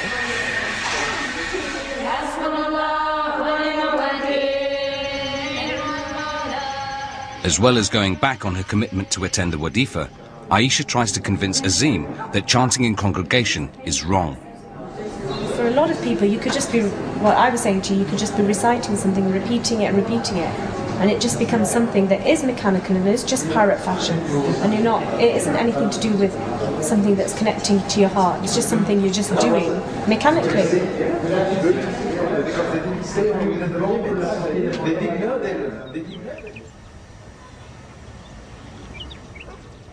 It's more than halfway through the retreat, and Abdullah is increasingly concerned about Aisha's undermining influence. Some of the energy, some of the thrust of the retreat, which is for people to move on spiritually, is being somewhat hijacked by Aisha and Aisha's concerns. And I'm really struggling to think what to do. I'm not judging her on the fact that she's not been able to go anywhere. This is obviously not her thing. This is not her understanding of Islam. All of that is fine. But my main concern is that she is affecting others. As the rest of the group sets off to work, Abdullah seeks out Aisha for a serious chat. At the moment, you know, our theme is presence. You're absent physically. You're physically absent. But would you agree with me that obviously, because there are different ways of following Islam, in terms of it can be questionable about whether, from where I'm sitting, it's questionable whether I should even be sitting in a gathering. I accept that. I accept that. I accept the position. Right. Yeah? Yeah. But then you need to ask yourself if you're in the right place. If you've come to the decision that you're not to sit in the dhikr, then you need to really think about whether you should be. But I can be sitting there. It doesn't mean I have to necessarily. But you're not sitting there. Well, you said that you didn't want to attend. That's the point. Yeah. If you sit there and you undergo it and you don't like it, fine.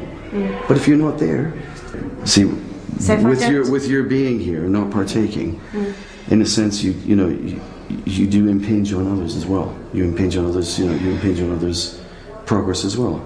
Yeah. Because we're a group. Do you remember the other day we made a commitment to ourselves, we made a commitment as a group, etc., etc. When you fall out, it does affect things. I want to be here, but I'm not necessarily. But you want to be here on your own terms. No, I'm not. The only thing I'm not comfortable with is the dhikr. Well, the dhikr is the mainstay of the program. If you're saying that I'm finding this difficult, then on a very serious note, maybe I really shouldn't just go. Well, those are the questions that you need to ask. Personally, I would be very happy if you stayed. I think that you'll benefit, even if it's in disagreement. I think it's going to widen your experience of the Muslim world. It's going to familiarize you with a part of Islam that you're not familiar with.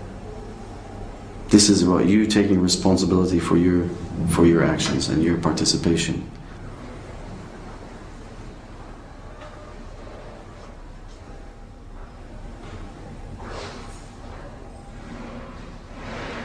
Okay.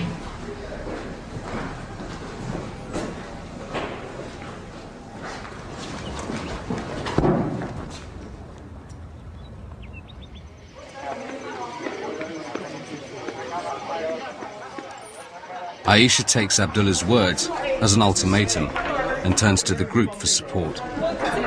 He was saying, you can't have special rules for me because then other people might want to withdraw, and if I want to be part of this programme, I'm here at the retreat and I have to attend the dhikr because the dhikr is a big part of the programme. I understand there are certain things that you hold as your principles, but looking from the outside, you do seem to be quite inflexible and not very open to looking at new things. If you do just want to come and have your say, then, you know, that's welcome. But equally, I think we'd all like you to get something extra out of that, and the only way to do that, I think, is to open up a bit. So I know what I feel in my heart at the end of the day, and if I don't feel comfortable with something, I can only go with that. I can't pretend or lie. I'm not that kind of person. But realistically, what you do impacts on all of us as well. We've come here like a team. We've come here like a team, and we'd like to leave happy like a team, not -1, basically. So, and that's the be all in it. Regardless of what you miss and what you come to, do as much as you can. If you don't do it for these people, do it for us. And spend as much time as you can with us, and leave with 5 more friends. After dinner, Aisha retires to consider her verdict, leaving Azim fearing the worst. My emotions about the whole of this retreat has been swayed by one person. Yeah. I don't know if it's a good thing or if it's a bad thing.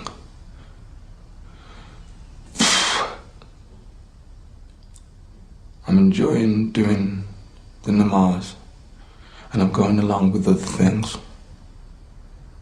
And now I feel as if, because of one person and the possibility of them leaving,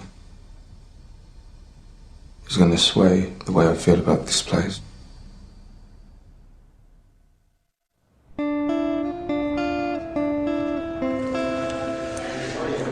Abdullah has decided it's time for the group to put all they've learnt about presence into practice in the outside world.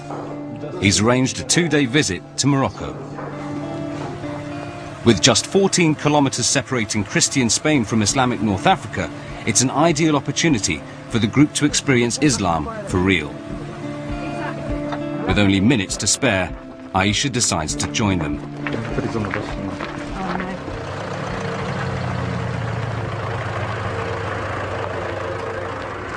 For me, Morocco is a very special place. It epitomizes the spirit of Islam. So much so that it's the place that I became a Muslim 30 years ago.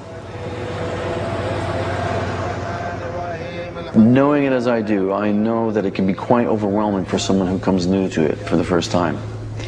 Which is perfect for us because we want to take the group out of the safe zone. And if they can maintain a sense of gatheredness in the sea of change going on around them, then they will have access to something of presence.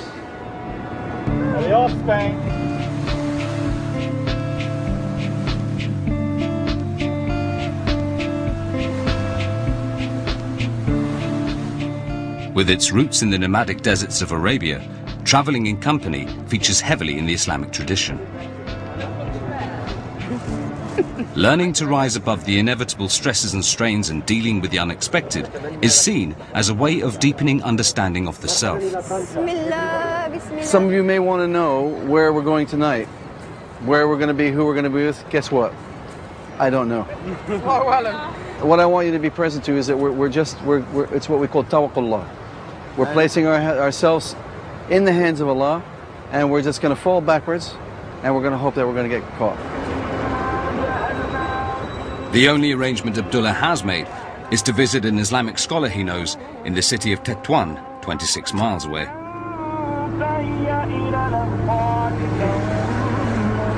God, I can't believe there's no kind of actual plan. Maybe that's part of the whole thing, you know, the spiritual journey. You don't really plan a spiritual journey, do you? And that maybe that's a part of actually finding yourself as well, putting yourself through so much pressure. Yeah.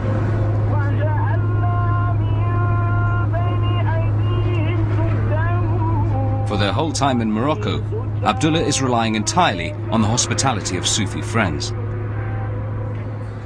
When they finally arrive in Tetuan, as expected, the hosts immediately throw open their homes to the group. In keeping with Muslim practice, the men and the women will stay in separate quarters. Are you okay? Home? Yeah? Khadija, are you feeling okay? No. What's the problem? Just because I'm used to having things planned and I know exactly what I'm doing. Okay, and it's just leave it to Allah. Allahu Alam, and it's a bit... Leave it to Allah. Okay. This is what the trip's about. Okay? Yeah.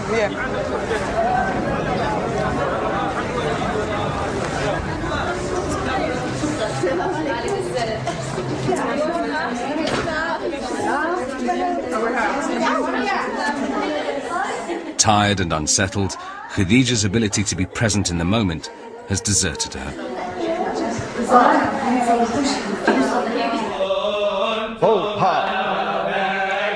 The men have been invited to take part in a special prayer gathering at the local mosque.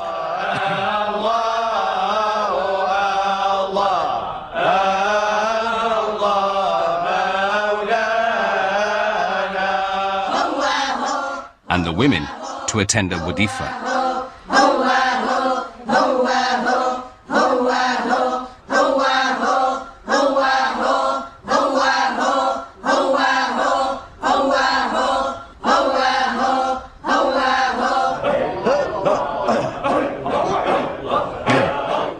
The men start to perform the hadra, which in the classical tradition literally means presence.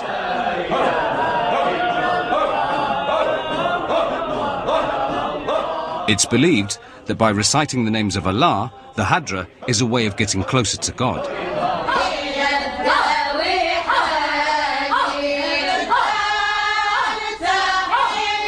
Aisha struggles to contain her disapproval.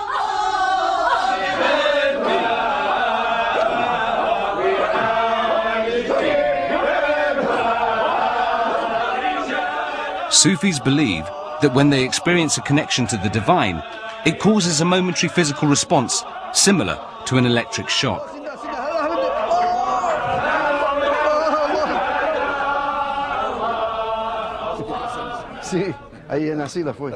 But for Azim, witnessing this intense spiritual state has left him feeling unsettled. Yeah. I've never witnessed it before. Yeah, I know, because in I've never Britain, witnessed people bumping into people. Well, you know what it is. It's not prevalent in Britain, but it is prevalent across the Muslim world.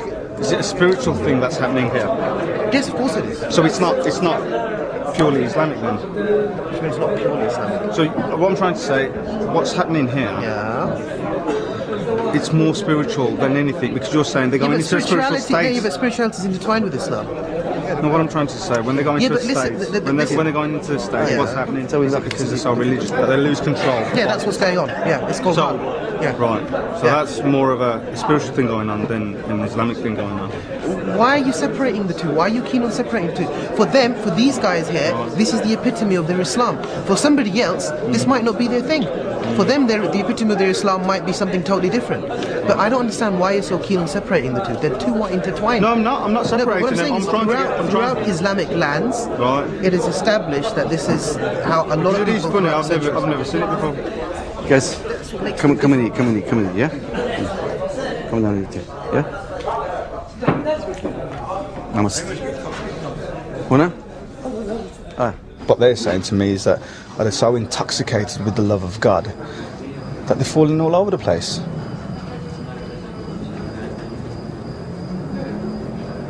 What?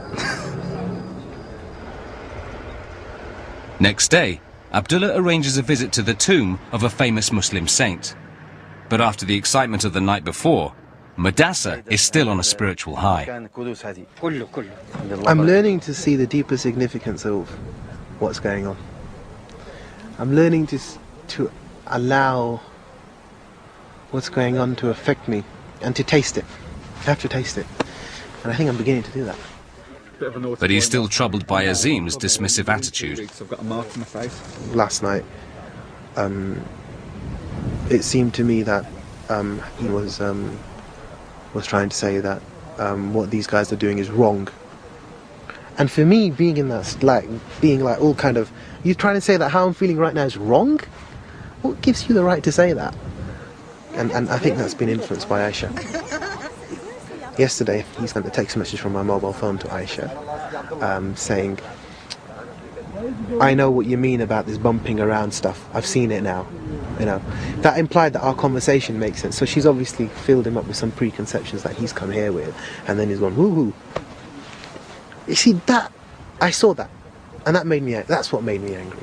Is that there are people going out there evangelically trying to tell people this is un-Islamic, this is wrong, you shouldn't do that. And, don't. If you have a genuinely adverse, you genuinely don't like it. But then there's a difference between like and you thinking it's not Islamic. You see, he said it's not Islamic. The group is led up to the tomb of Moulay Abdul Salam Mashish. It's a place of pilgrimage, and along with other visitors to the shrine, they join in recitation from the Quran. This place is a place of divine presence. It is my belief, and it is the belief of many, many others, that if you go to places like this, and the greatest of which would be Mecca or the grave of the Prophet, if you go to places like this and you're open, we believe that it will bring about a spiritual change within you.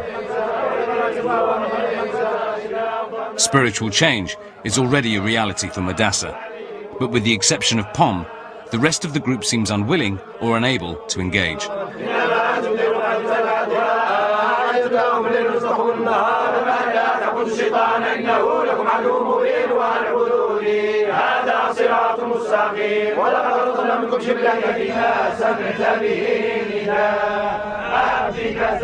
I did feel very, very connected indeed, not only to the people in the group but to something greater, and the actual location, the music, the people's voices, I just found really uplifting.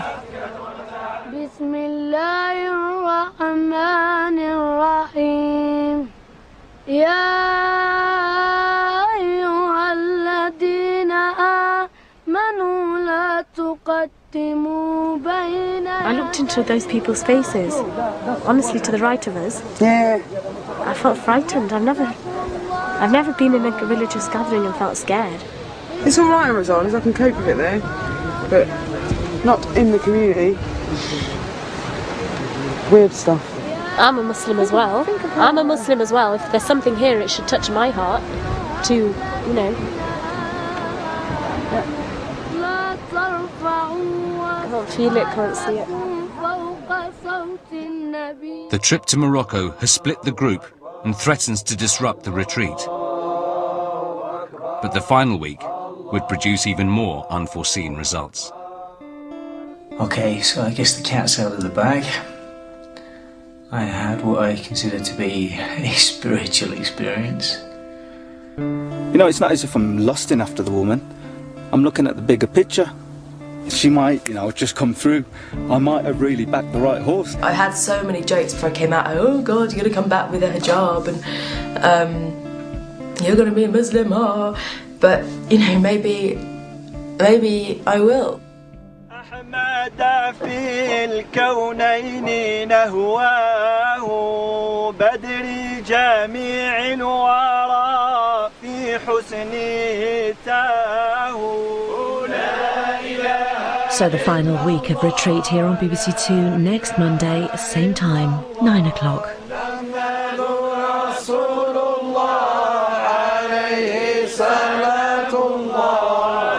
قلت بدرا فليس البدر يشبهه.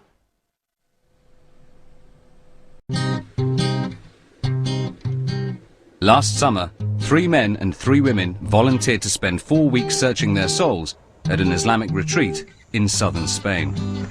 That's why it's so valuable. So far, the experience has had a profound impact on most of the group. It's such an opportunity, and it's a once-in-a-lifetime opportunity. I feel quite greedy. I just want to grab everything I can from it. I'm learning to see the deeper significance of what's going on and to taste it. I have to taste it. And I think I'm beginning to do that. But it hasn't all been plain sailing.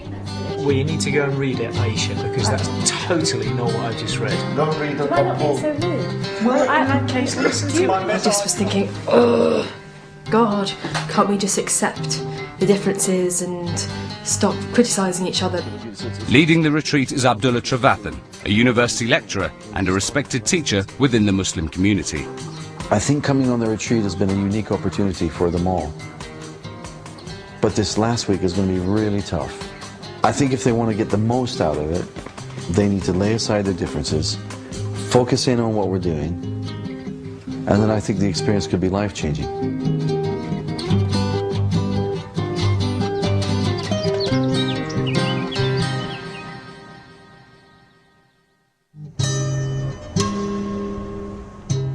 Set in the quiet isolation of Andalusia, the retreat welcomes visitors of any faith and caters to Muslims of all persuasions. It focuses on the values of what they call classical Islam, the spiritual heart of the religion, with its emphasis on a personal relationship with God. To help his guests get the most from their experience, Abdullah has assembled a team of British Muslims who will mentor and help teach the daily classes of religious instruction. As they enter the final week, the Sikhs are about to face their biggest challenge yet, the holy month of Ramadan. It's the most sacred period in the Islamic calendar as it commemorates the handing down of the Quran from Allah to the Prophet Muhammad. It's also the fourth of the 5 obligations or pillars on which Islam is founded, a time when all Muslims must submit to their dependence on Allah. From dawn to sundown, there's no drinking, there's no eating, there's no sexual intercourse. It's a complete, if you like, negation of all the usual bodily needs. This is a time for us, all of us on the retreat, irrespective of any differences of religion or not religion or whatever. This is a time for us really to lay all those things aside and to be as one. It's also a month when we remember the hunger of the poor. You'll find that emotionally you're a little more fragile. You'll find that your heart will be much more open and receptive. So this is a time really of great importance on the retreat. I'm a bit nervous about it. Don't worry. We're going to be with you. We're going to be with you, yeah? You don't argue, you don't do lots It's more than 20 years since ad salesman Azim observed Ramadan. He was raised a Muslim, but rebelled against his father's strict adherence to the faith. Since coming to the retreat, Azim has rediscovered his Islamic roots. Sisters used to talk about Ramadan, and I used to just be sarcastic about it because I didn't fast or anything like that. So when they says, "Are you fasting?" I'd say, "No thanks, I've got enough points on my licence." I'm kind of looking forward to it, to tell you the truth. Maybe this will be the final part of the challenge where it gets tough. For nearly 3 weeks, the group has been following a demanding timetable based on the traditional 5 daily prayers. It includes periods of silent contemplation, religious instruction, and manual labour around the estate. The intense schedule is having an impact on all the participants. One of the things that brings it even more home in the 28-year-old psychotherapist Pom Jenkins is finding answers to many of her long-standing questions about the divine. I had so many jokes before I came out. Oh God, you're going to come back with a hijab, and I don't think realistically I'm going to, in 4 weeks, suddenly become a Muslim. But you know, maybe I will. These are all patterns, and some of them are good, some of them are bad. You know, if I want to make a change, it has to be. Whilst Pom has responded intuitively, agnostic science graduate Simon Yarrow has been unable to connect on anything but an intellectual level, to his increasing frustration. I'm really fed up and pissed off. I just feel this huge weight of expectation. Everybody keeps saying, "Oh, there's as many different ways to God as there are people." Well, yeah, just leave me alone a bit then. As well as the 5 universal daily prayers, there is a congregational form of worship known as dhikr, or remembrance of Allah. Everyone is expected to attend. But some have rejected this, claiming that communal chanting is bid'ah, a deviation from Quranic rules. No, but seriously, why don't I just join the choir at my local church? No, stick to this, mate. This is going to take you to heaven. Oh, not again. Leading the dissenters is Aisha Alvi, a barrister who specialises in Islamic law. I was trying to read my Quran, and there was all this chanting going on. The aspects of worship Aisha objects to derive from the Sufi tradition, a mystical approach to Islam that inspires Abdullah and the other British Muslims on the retreat.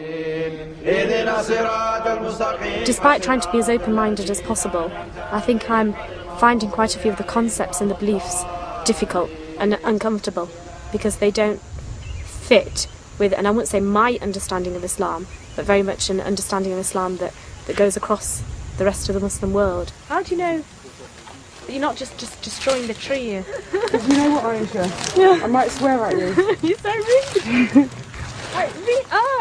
That's like saying I'm the only one talking. Even Aisha's main ally, Muslim convert Khadija, is becoming frustrated with her outlook. I sometimes feel that I can't have my own freedom of expression because I'm going to get jumped on. I don't think she does it intentionally. I think it's just the fact that she believes in what she believes in and she can't accept that anybody else has another point of view. And it's just like, oh, for goodness sake, like, leave me alone.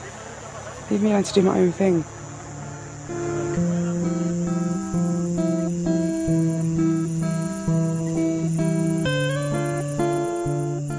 For over 1 billion Muslims around the world, Ramadan begins only when the rising crescent moon is sighted.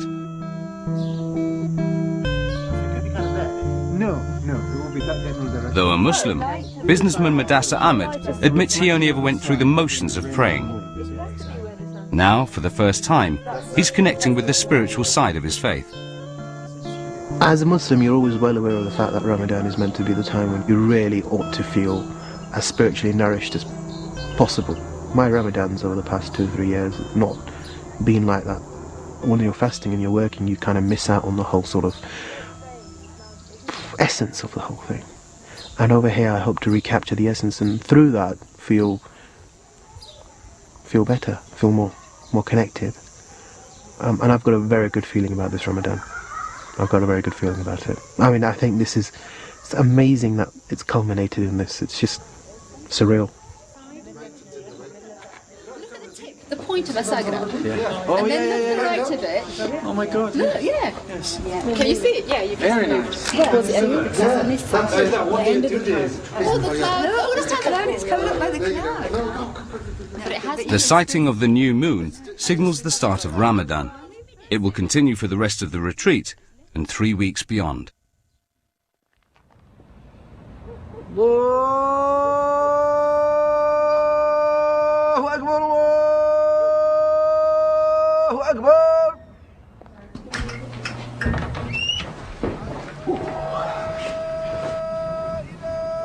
Is your gas alright? You'll be in it.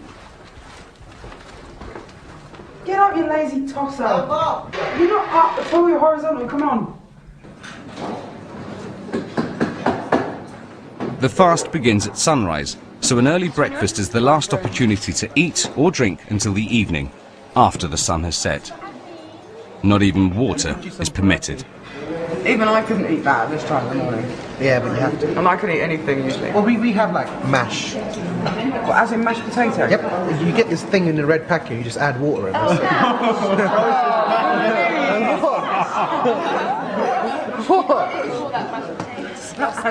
Around about 2 o'clock in the afternoon, suddenly the body really feels the lack of sugar. A few hours left to the end of the fast, and spirits can begin to sink them. So there'll be less laughing and joking.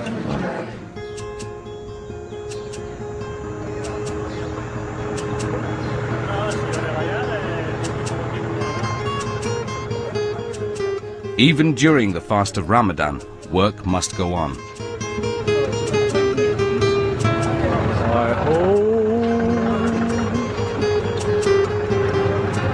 I'm going to miss this, you know. I really am going to miss this. It's going to be so boring jumping into my car, driving to work with all that crap, everybody, all that road rage. I mean, look at this. It's wicked, don't you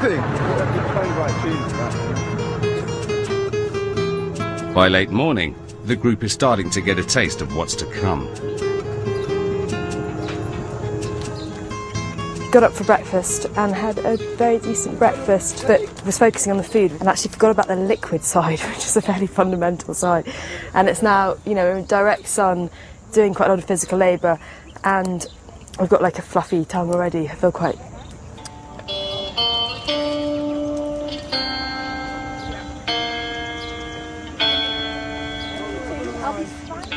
This is fasting for you. You know I've gone too far when I drop down of dehydration. You know, I'm just noticing that the energy's flagging, and I understand perfectly that the energy's flagging. The thing is not to set up in opposition to it, but not to settle simply you know, of just relaxing into exhaustion. And I think when you're fasting, you can get very lightheaded. If they lose it here, the danger is they'll lose it on the outside.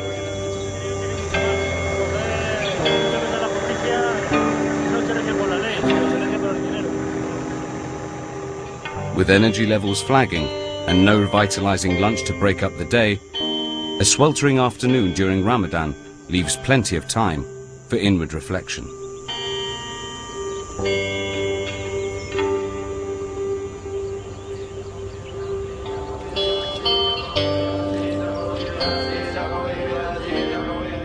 It's been the first Ramadan, my first fast in over 20 years, or 20 some years. This kind of environment that we're living in at the moment in this Islamic retreat, it is. If you want to do it, you can do it. If you don't want to do it, there's no pressure. Don't worry, we'll understand. So which makes me want to do it.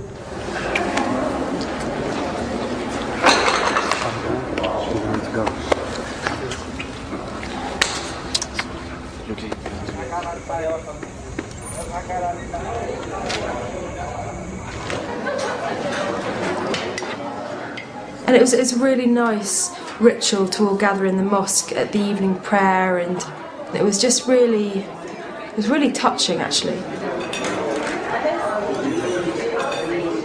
It does give you a real sense of the Muslim community, because I know everyone's doing it today, and I knew everyone was breaking their fast, you know, in the evening, and you know, that's quite special. It makes you feel very unified.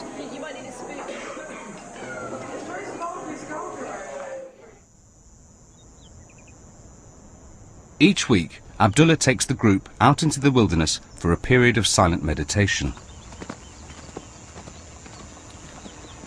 The exercise is designed to focus attention onto the spiritual, and Abdullah hopes that during Ramadan it will take on added significance. The person who's hungry and tired, their heart is very soft and they're very open. You know how, you know, when you're a bit tired that you tend to stare? Oh, I like that. That's sort of the kind of thing. The wide attention, which is being where you are. Yeah? The narrow attention is looking down, perhaps at the ground, at a dung beetle, you know, wrestling with a big ball of dung. Yeah? And how amazing that is. Yeah? It So it's is. going from the, you know, from the cosmos to the microcosm.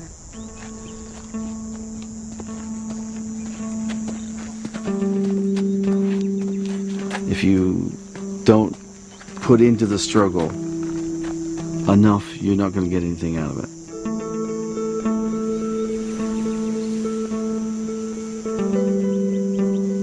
By cutting away extra useless, even destructive baggage that we've created for ourselves, once we do that, if you like, in a sense, the heart is, as the Prophet said, the heart is polished.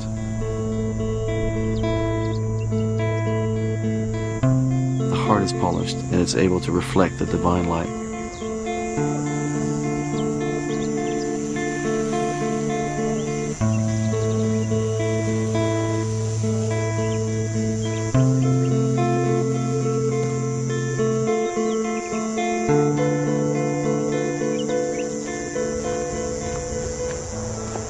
How was it? Pom? Just there was loads of entertainment from all the wildlife. They're just completely absorbing stuff going on with the ants, and there was a praying mantis who I'm sure Just having a conversation. we were definitely engaging on some level. And did you It feel didn't that happen you for were the entire controlling time. your attention? Yeah, for a few points definitely, not for the whole time. Aisha, what did you... I was just a bit bored really. I just kind of Okay. wanted to pick at That's things. boredom is fine. Boredom is a state, yeah? Instead of having boredom be done to you, either choose boredom or choose something else. Do you see what I mean? Well, I chose to throw a few rocks and see what happens and how far they could go and how far I can throw them. Yeah. I don't know. But that's an action. But what I'm saying is choose. You were talking about the inward, yeah? Because there'll be many times in your life where you're going to be sitting around waiting for people. If you can utilize the time to focus on the divine or something like that, it'll be a strength. But I probably do that often, but then there are other times when you just don't feel like even doing that. Fair enough. Okay, because you've chosen not to do it.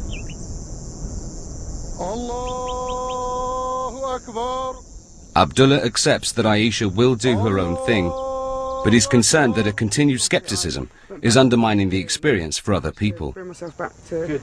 Well, that's good work.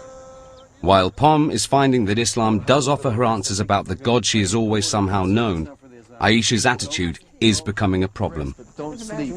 I've found it quite upsetting today, actually, because it's just that we don't have that long left, and I don't know, I feel like this kind of continual criticism of the approach of the retreat is kind of infecting the experience for me a bit. It may well be because of the Ramadan fast as well, just feeling a bit more kind of raw and emotional. I'm gaining a lot personally from the retreat and the way that the retreat is run and the approach we're taking. To me, it's made Islam very accessible and really appealing.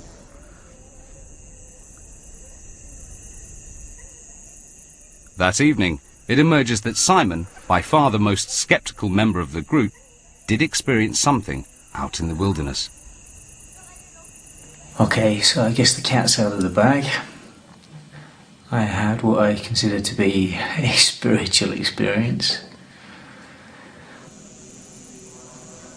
I mean, for some people, that would absolutely definitely be a sign. Why am I not jumping up and down with joy, and why am I still sort of left questioning?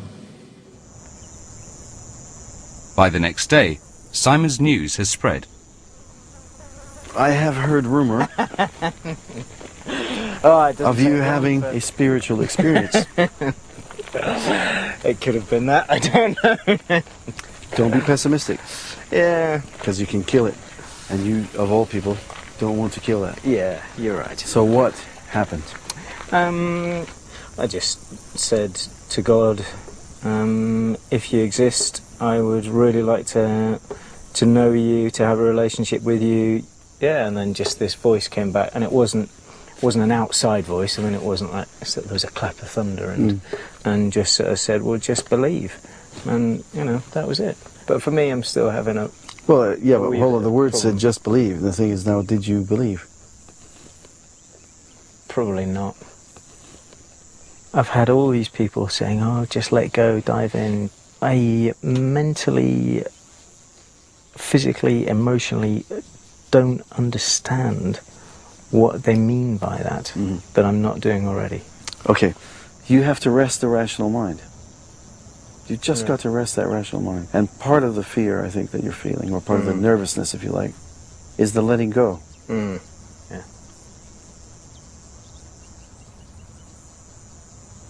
This is not meant as any offense, right? No, that's cool. But you're a very controlled person.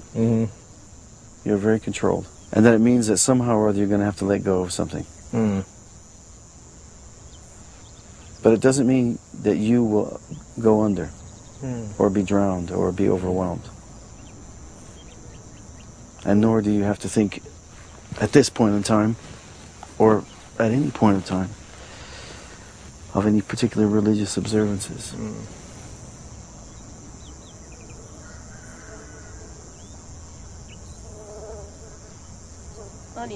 Don't worry, we've got cushions on our... That afternoon, Simon seeks out Aisha, who reacted so negatively to the whole wilderness exercise. He doesn't want her skepticism tainting his experience. I just wanted to talk to you because I had a very spiritual experience, and why I wanted to talk to you about it particularly, Aisha, is because you can make it very hard for somebody like me who's got no experience of these things. You almost sort of negate what I'm experiencing, and I think this sort of whole conforming thing and things like that it just doesn't help me, because I'm an individual, and by you saying I've got to conform, I automatically want to push that away. It's not embracing. It just seems very full of dogma. I'm sure if you met me in my ordinary everyday life, you wouldn't think what you're thinking. It's just the way we're sitting in lessons, the way we're learning, the approach, and I'm sure if you met my friends, they wouldn't think I'm dogmatic. Actually, far from it. don't want this to sound nasty, but just, you know, if I'm feeling that, and other people are feeling that, and just maybe stop yourself a little bit and say, yeah, if I know that I'm doing that, you know, maybe I shouldn't do it. I'm feeling it's hard work. At the beginning, everything was sort of new, and now I've moved on to a different phase, and that seems to be maybe my sort of line of questioning in the classes, and if that's sort of appropriate or not, or inappropriate really, in that it seems to be interfering with what other people's perception is about Islam through me. I'm almost maybe in some ways making Islam sound dogmatic, which is what Simon felt. So I'm in kind of a sticky situation. Okay, you want to step up on there? Aisha is beginning to grasp the effect her approach to Islam is having on others. But she's not quick to compromise her principles. Who's next?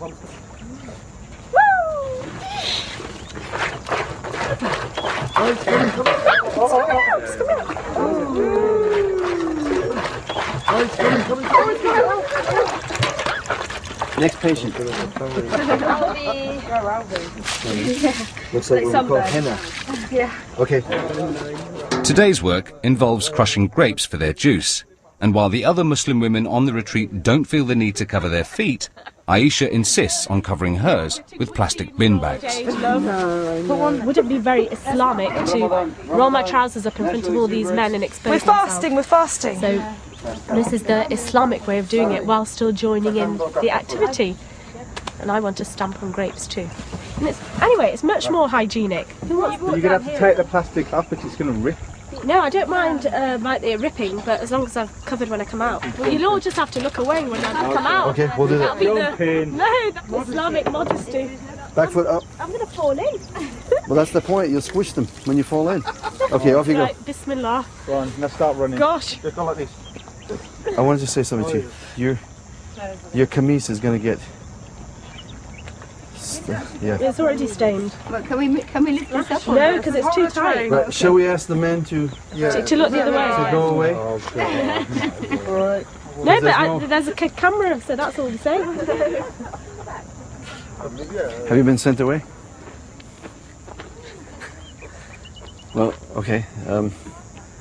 This is exactly where you can see, if you like, in a way, the flow of life sometimes can get stemmed by over-regulating religious ordinances. But we're trying to accommodate everybody and make everybody happy. And as long as we get the grape juice. Don't know how far you have to be not to be able to watch, because everybody around here is still having to do not watch. You ready? But I guess you've got to go over there, behind the haystack. For Aisha, reconciling her Islam with modern daily life is a struggle.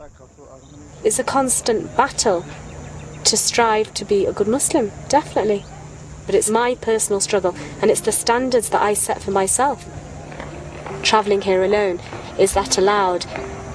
Listening to music, is it allowed? So those are the sort of questions that I think my life throws up constantly.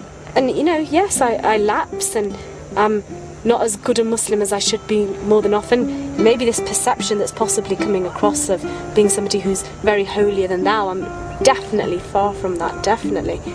You know, it's just as much a struggle for me as it is for everybody else. But not everyone regards Aisha's struggle to be a good Muslim as a problem. Over the weeks, Azim has been finding her Islamic rigour increasingly attractive.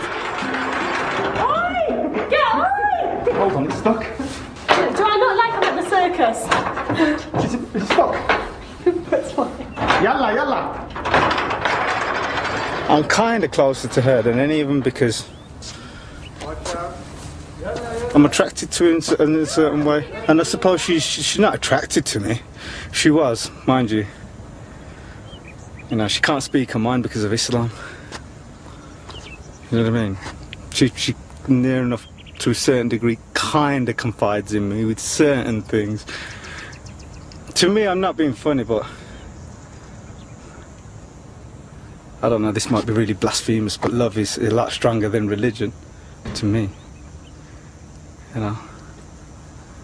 So I just think that Islam comes before absolutely any kind of emotion or anything like that. So. Aisha has no idea that Azim is falling for her, and he knows that her strict Islamic code makes sharing his feelings unwise. I should keep away from him that way, to the side of him. Well, where am I supposed to walk in the ditch? Well, more or less, yeah.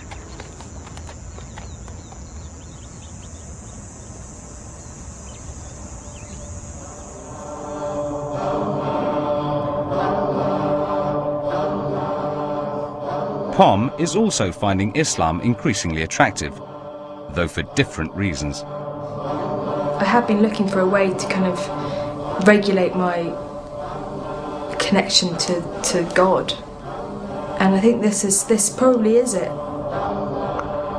One of my perspectives that's changed is I've always kind of chased freedom.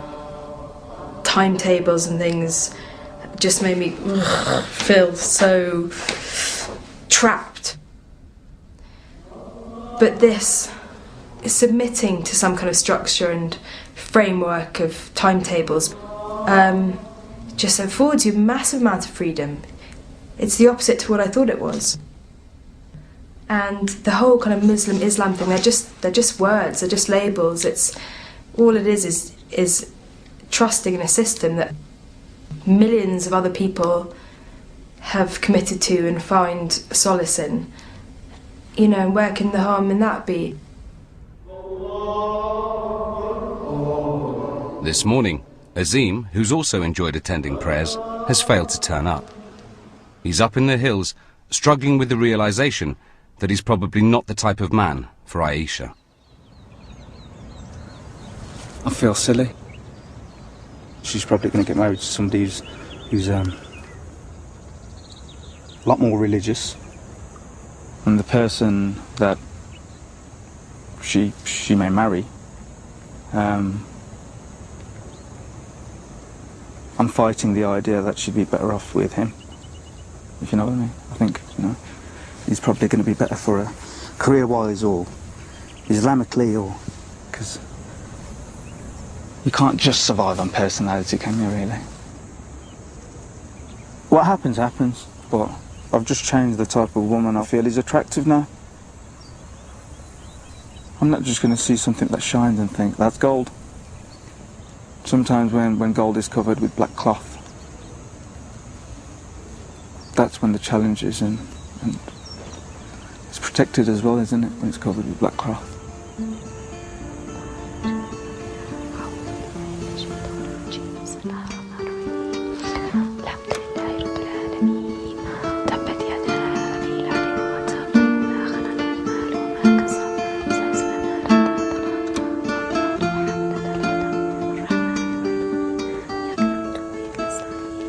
Whatever's going to be is going to be. Not me, you, or anybody in this world can actually change it apart from one person. And that's what I've started to believe.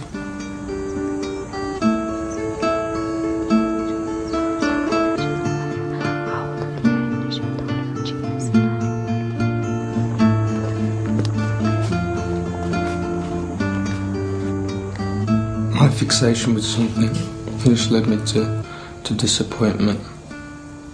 God, I'm so silly.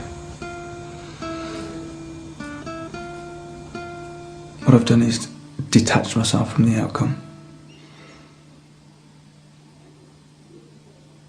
And for once in my life, sounds a bit cheesy, but it's in the hands of God. It's in the hands of Allah.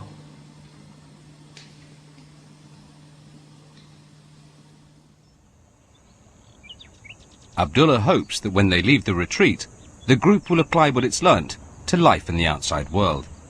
With the end in sight, he wants the group to understand that often it's the way we do things that's important.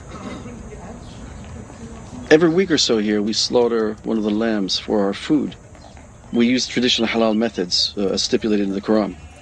I'm hoping that by allowing the participants to take part in this and to see the care and respect that we show the animal, that we will demonstrate why it's so important for them always to take responsibility for their actions, not just here, but in their everyday lives outside. The point is, it is a bit risky doing it, though, because some people can be quite horrified by it.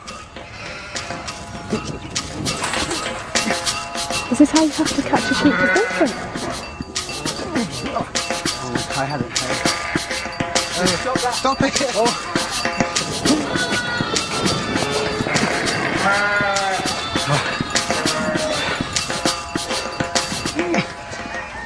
Death is the great reminder. Blood, finality, you know, it does work, and it works strongly. All right, who's going first? Men? Okay. We need to take it apart to a separate place so that it doesn't see other animals being killed or anything like that. There's also the question of death itself. So in a conversation with the animal, you should sort of apologize for taking its life, but also point out that, you know, like the animal, you too will die. The retreat's regular halal butcher will kill the animals. If you like sustain. Well, maybe we'll see you in heaven. Inshallah. If we get there. So it's amazing to think she's actually transcending into another world. She is about it. Good luck. Yeah, good luck. Oh. Watch. Bismillah. Come to this side because it'll squirt out. Bismillah. Bismillah. Good luck, good luck, good luck, good luck, good luck, sheep, good luck, sheep. Oh! Okay, let it move because it'll get the blood.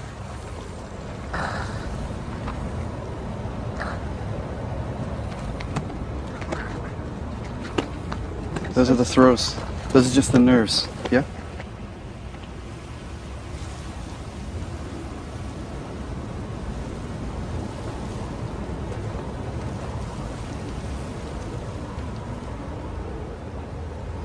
So down? Yeah. When he first arrived at the retreat, Madasseh struggled to settle in and engage with his emotions. But over the weeks, he's become a keen student of the spiritual path. Now, keen to set himself an emotional challenge, Madasseh is thinking about dispatching the second sheep himself. I wanted to feel what it means for the animal and for me. And I think right now, sitting there with the sheep, it gave me an incredible sense of responsibility for humans. The fact that we have the choice and we can do this to animals. You got it? Madasseh has psyched himself up. I'm trying not to show the knife to the animal. But despite his well-intentioned desire to face up to this deep emotional responsibility, Abdullah insists it should be left to the expert. Okay. It's lost consciousness completely, yeah?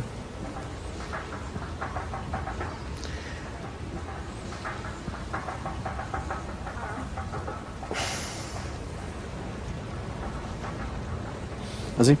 Take the front. Okay. Here we go.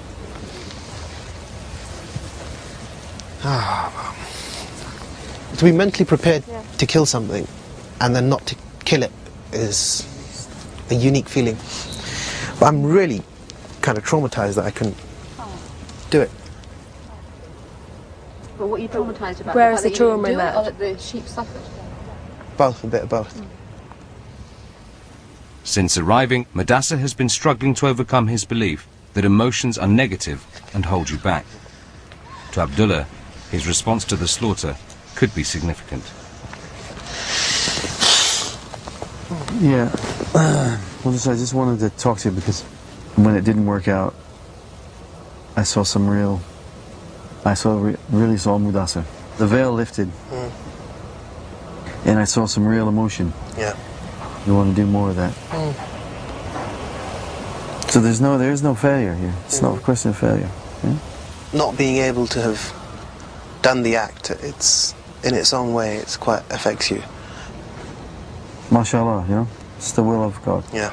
Just accept it, move on. It doesn't mean that it's finished. I think you have a deep spiritual capacity, and I think you should really explore it. Yeah. If you allow yourself to explore that it's going to affect every other area of your life, particularly with authenticity. Yeah, I've said that a lot to you. Authenticity is the kind of a key thing. It's as if when I go back after Ramadan, it's like I'm just going to release the boat from the anchor and let the waves take me wherever they take me.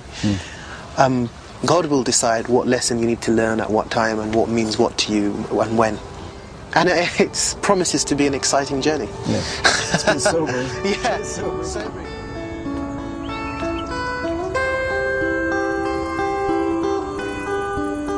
The killing of the sheep has a powerful effect on Madassa.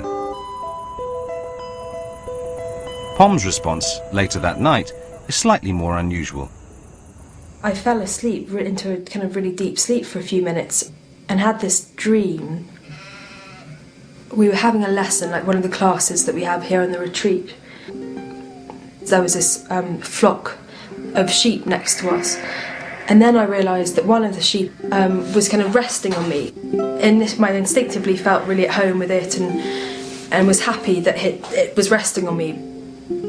It was a really, really kind of a moving dream. I felt very, very loved and accepted and understood by this sheep. It was literally, I was almost still dreaming when I was getting out of bed. Oh, no cameras, no cameras. I've just had an extraordinary dream of all these sheep.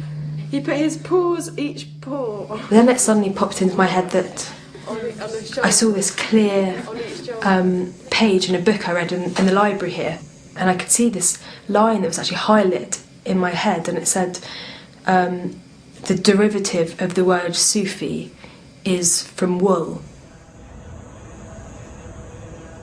To Pom, the Sufi connection at the heart of her dream is no coincidence. She interprets it as having deeper significance. The way I felt, I knew it was a important dream. I feel like I've been battling on my own and trying so hard and kind of swimming against the tide in terms of the way I've been trying to worship. But even as these words are coming out, they're so fledgling that they're surprising me.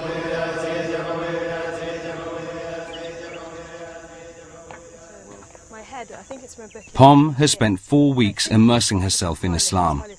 She has begun to find that the Quran answers many of her lifelong intellectual questions about the nature of the divine. The dream of apparently Sufi sheep has pushed her to the brink of a life-changing decision. I don't know, I feel quite kind of, it gives me butterflies actually even with saying anything, so I feel not nervous exactly, but someone said, if this is the one that really feels right for you, maybe you should make some kind of commitment. And I felt really split, because on one hand I was thinking, wow, maybe I can, and that's actually, I didn't expect it to be really appealing, but it did seem really exciting actually. But then on the other hand I was thinking, it's ridiculous. I've been here for three and a bit weeks, and I was worried about being a hypocrite, almost pretending I'm some scholar and something I No. Oh yeah, not at all. Hugely ignorant in. You saw somebody become Muslim the other day here. Yes, but then I called him after and I was trying to get all this information out, and I said, how long have you been thinking about it? He said 42 years. But I think it's because he was 42 years old.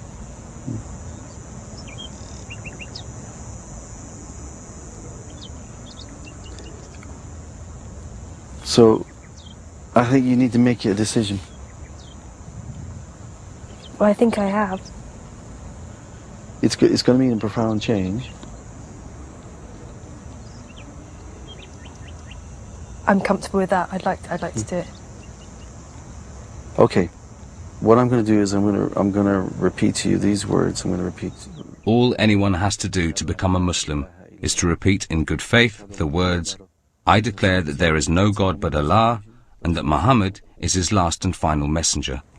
You ready? Yeah. Okay.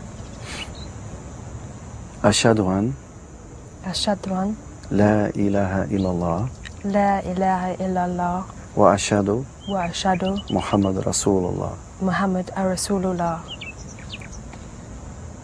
That's it. Wow. Congratulations. Thank you. How do you feel?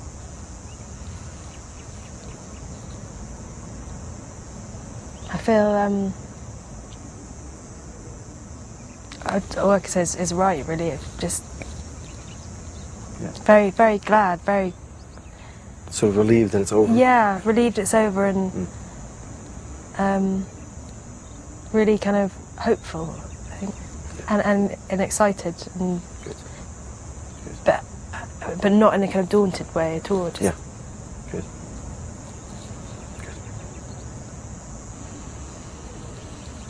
Whew. Wow.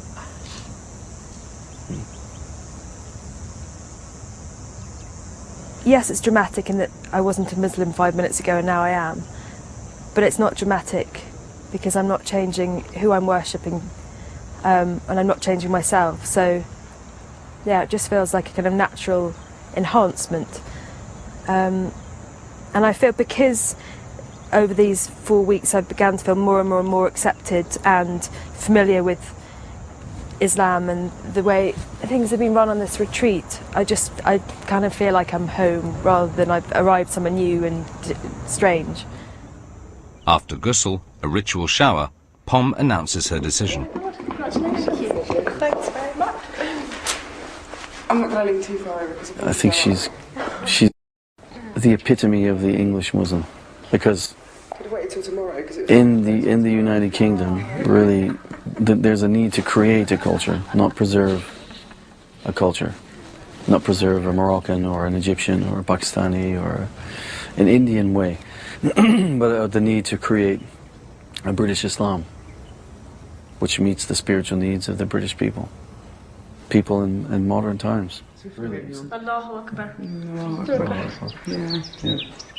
I think she's going to be a light, you know, I think she's going to be a light that people will come to.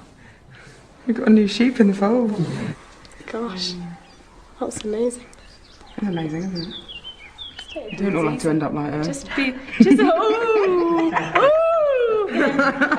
delete that. Islam means peace. Aisha is profoundly moved by Pom's conversion. As much as we've had ups and downs, you know, we've all shared a lot, and it really is a beautiful religion to be able to share with other people. And like you said, you might not understand all the ins and outs, but it's just the basic belief of La ilaha illallah Muhammadur Rasul, and that's what we believe, that's what Islam is. We make things complicated, but it really is simple. You know. Just from listening to you talk then, you seem to be talking from a kind of point of less of a struggle. Yeah, because when you just get down to it, you get on with it. That's life. You know, life's just too short. It's a big thing to admit that you've realised something that you wouldn't have realised. That shows that you're open, which is good. So, yeah, it's cool. There are different tendencies in Islam, and they all come under the banner of Islam. And I think Aisha's presence on the team has been, you know, ultimately a very, very good thing. Invaluable. Yeah. Sometimes problematic for me personally, but at the end of the day, I feel gratitude towards her.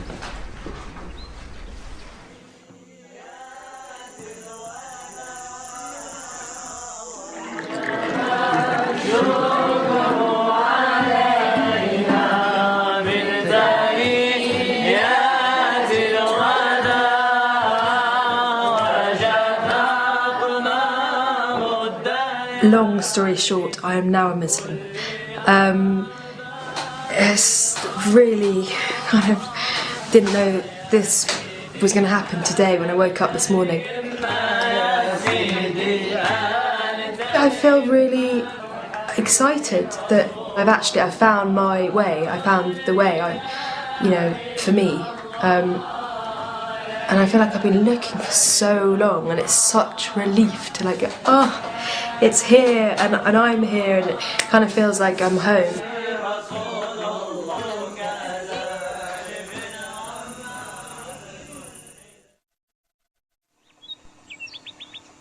Ramadan is the month of mercy and forgiveness. So with just 2 days to go, Iqbal, one of the teachers, focuses on the families that await the group in the outside world. Is the mother. That's why you find that the mother... For mother of one, Khadija, who has virtually no contact with her own parents, this holds special significance. And the mother, Allah says that paradise is under her feet. Is at her feet. Can I ask a question about parents? My parents don't like me at all because of my religion and because of etc. etc. So how does that leave me? Because paradise certainly isn't under my mother's feet. It is. If they close the doors to you, my advice to you would be to keep your doors open for them. Allah lives in the hearts. And the mother is the personification of the mercy of Allah.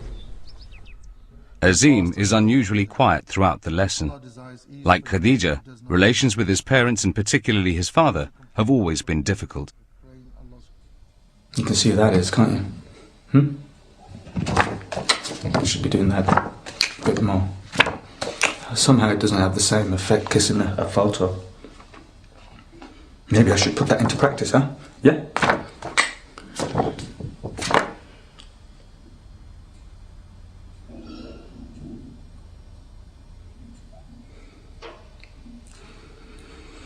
Time is so important. Maybe I should start respecting it. Maybe I'm not giving enough joy and happiness. That's maybe I should be giving a lot more joy and happiness, you know? So... It used to be worse years ago. I could feel as if, like, you know, I was dirt in his eyes because I wasn't Islamic. I want to start being more... I want to believe more. Not just for me, but I want to believe more for my father. If you go back to your parents, are they upset because you've chosen this particular religion, or are they upset because you've just become religious? They seem to think that I'm rubbing their noses in it by changing my name and changing my whole way of life. They can't quite get their heads around why I'd want to choose a religion that's not something that's native to my own country. I phoned them on occasions, you know, and my mum will speak to me, but then my dad doesn't want to know.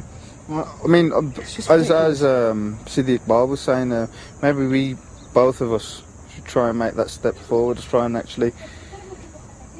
Yeah, I think I will. I think I'm just going to have to rise above it and you know, get in touch with her whether she likes it or not. Build that bridge, man. Make that bridge, because when they're gone, then you'll think, I wish I'd done it, I wish I'd done it. As long as you know in your heart, at least I tried. There are issues that surround stuff that's gone on with me and my parents over the last 10 years, which really is totally irrelevant in the grand scheme of things, and I feel that now's the time I need to break that pattern. It's just been too long.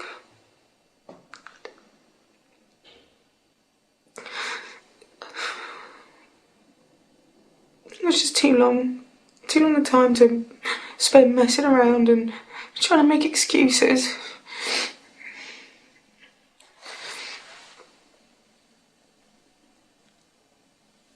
As much as I've tried to rationalise the reasons why I don't keep in touch, when it all comes down to La ilaha illallah, there's nothing but Allah, and we're all accountable to Him, and the relationship you have with your parents is incredibly important in Islam.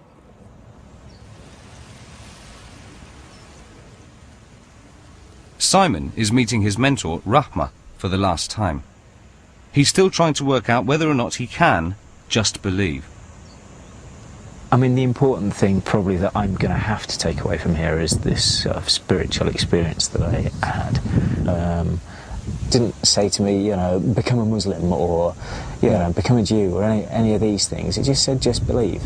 And do you? Do you think you do? I'm still, wavering. Faith is something that grows. I hope so. Because if it's a bang one moment and I've just missed it, well, I've missed it. What are you looking for then? I don't know. It's something and a place where I can put things into context. You know, I'm going on to a Jewish course after this, and I want to go on to a Buddhist retreat as well. Go on. But you've done lots of investigations into... I've got a horrible feeling I might end up coming back to Islam, actually. Horrible feeling? Yeah. I had a horrible feeling once as well. Yeah, well, I knew you had, which is why it's really interesting.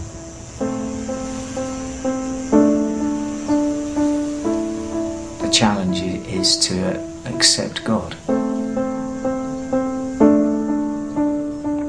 In the Quran, Allah says, you know, I'm here, and He's asking, where are you? You know, He's saying He's there. I have to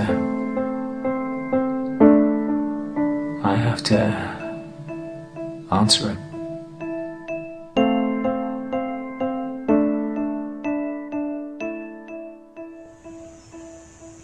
It's the final day of the retreat. Since making a new commitment to the faith of his father, Azim has been attending the mosque for all 5 of the daily prayers. Today, he is asked to perform the adhan, or call to prayer, for the first time in his life. Melissa, an expert in Quranic recitation, gives him a last-minute lesson. La is be light to the La ilaha illallah. The name of Allah is heavy, but the rest is light. La ilaha illallah. That's it. Right. Allahu Akbar, Allahu Akbar, Allahu Akbar, Allahu Akbar. I'm actually asking 20, 30, 40 people to come and pray, and they're coming to pray. It makes me feel proud, and hopefully it'll make my father feel proud if he does get to see it. He wouldn't have thought a month ago that I'd be actually standing up on the top of the minaret actually asking for 20 to 30 people to come and pray. I mean, this is just...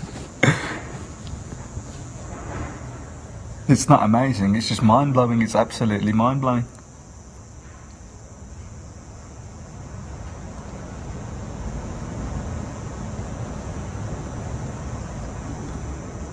Allahu Akbar, Allahu Akbar. Allahu Akbar, Allahu Akbar. Ashhadu anna Muhammadur Rasulullah. Ashhadu anna Muhammadur Rasulullah. Allahu Akbar, Allahu Akbar. Ashhadu an la ilaha illallah.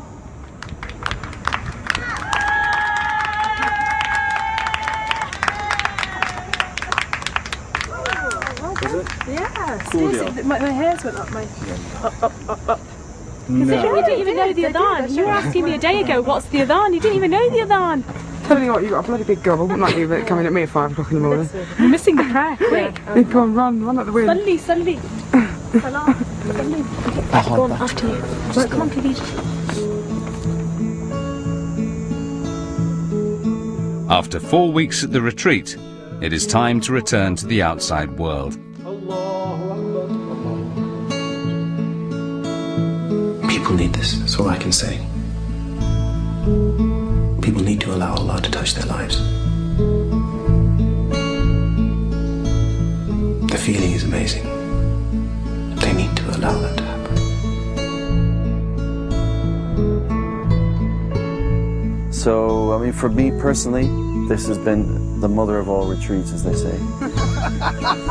One thing what I've observed, every stream of Islam has been represented. Everybody has their differences, but we've tried to understand each other and work together. I came here not knowing really why I was praying, just going through the motions, and that's definitely gone now. I feel a lot closer to Allah than I did before I came, and I'm 100% sure that will continue. All the loose ends have been tied up, all of the tensions within the group have been resolved. I'm now just kind of almost chomping at the bit as of this evening to just get out there and get on with life. I could apologise to my father all day long, but I can tell you now that I will show you that I can become decent. Not just good, but a decent Muslim. I don't want a snug, just a little peck will do.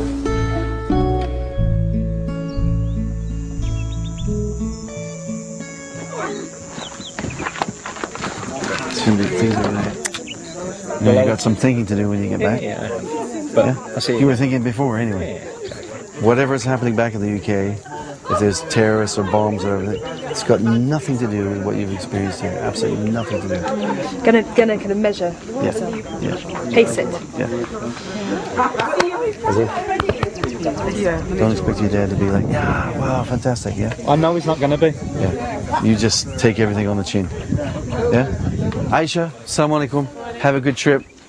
I have a feeling we're going to see each other again in the UK. Yeah? At some young Muslim meeting or MCB meeting or some kind of meeting somewhere. No. You have to come to Manchester and see our centre. Thanks for coming, really, and thanks for being here throughout the month and sticking it out, and, you know, and just being Aisha. That's great. Yeah. Will do.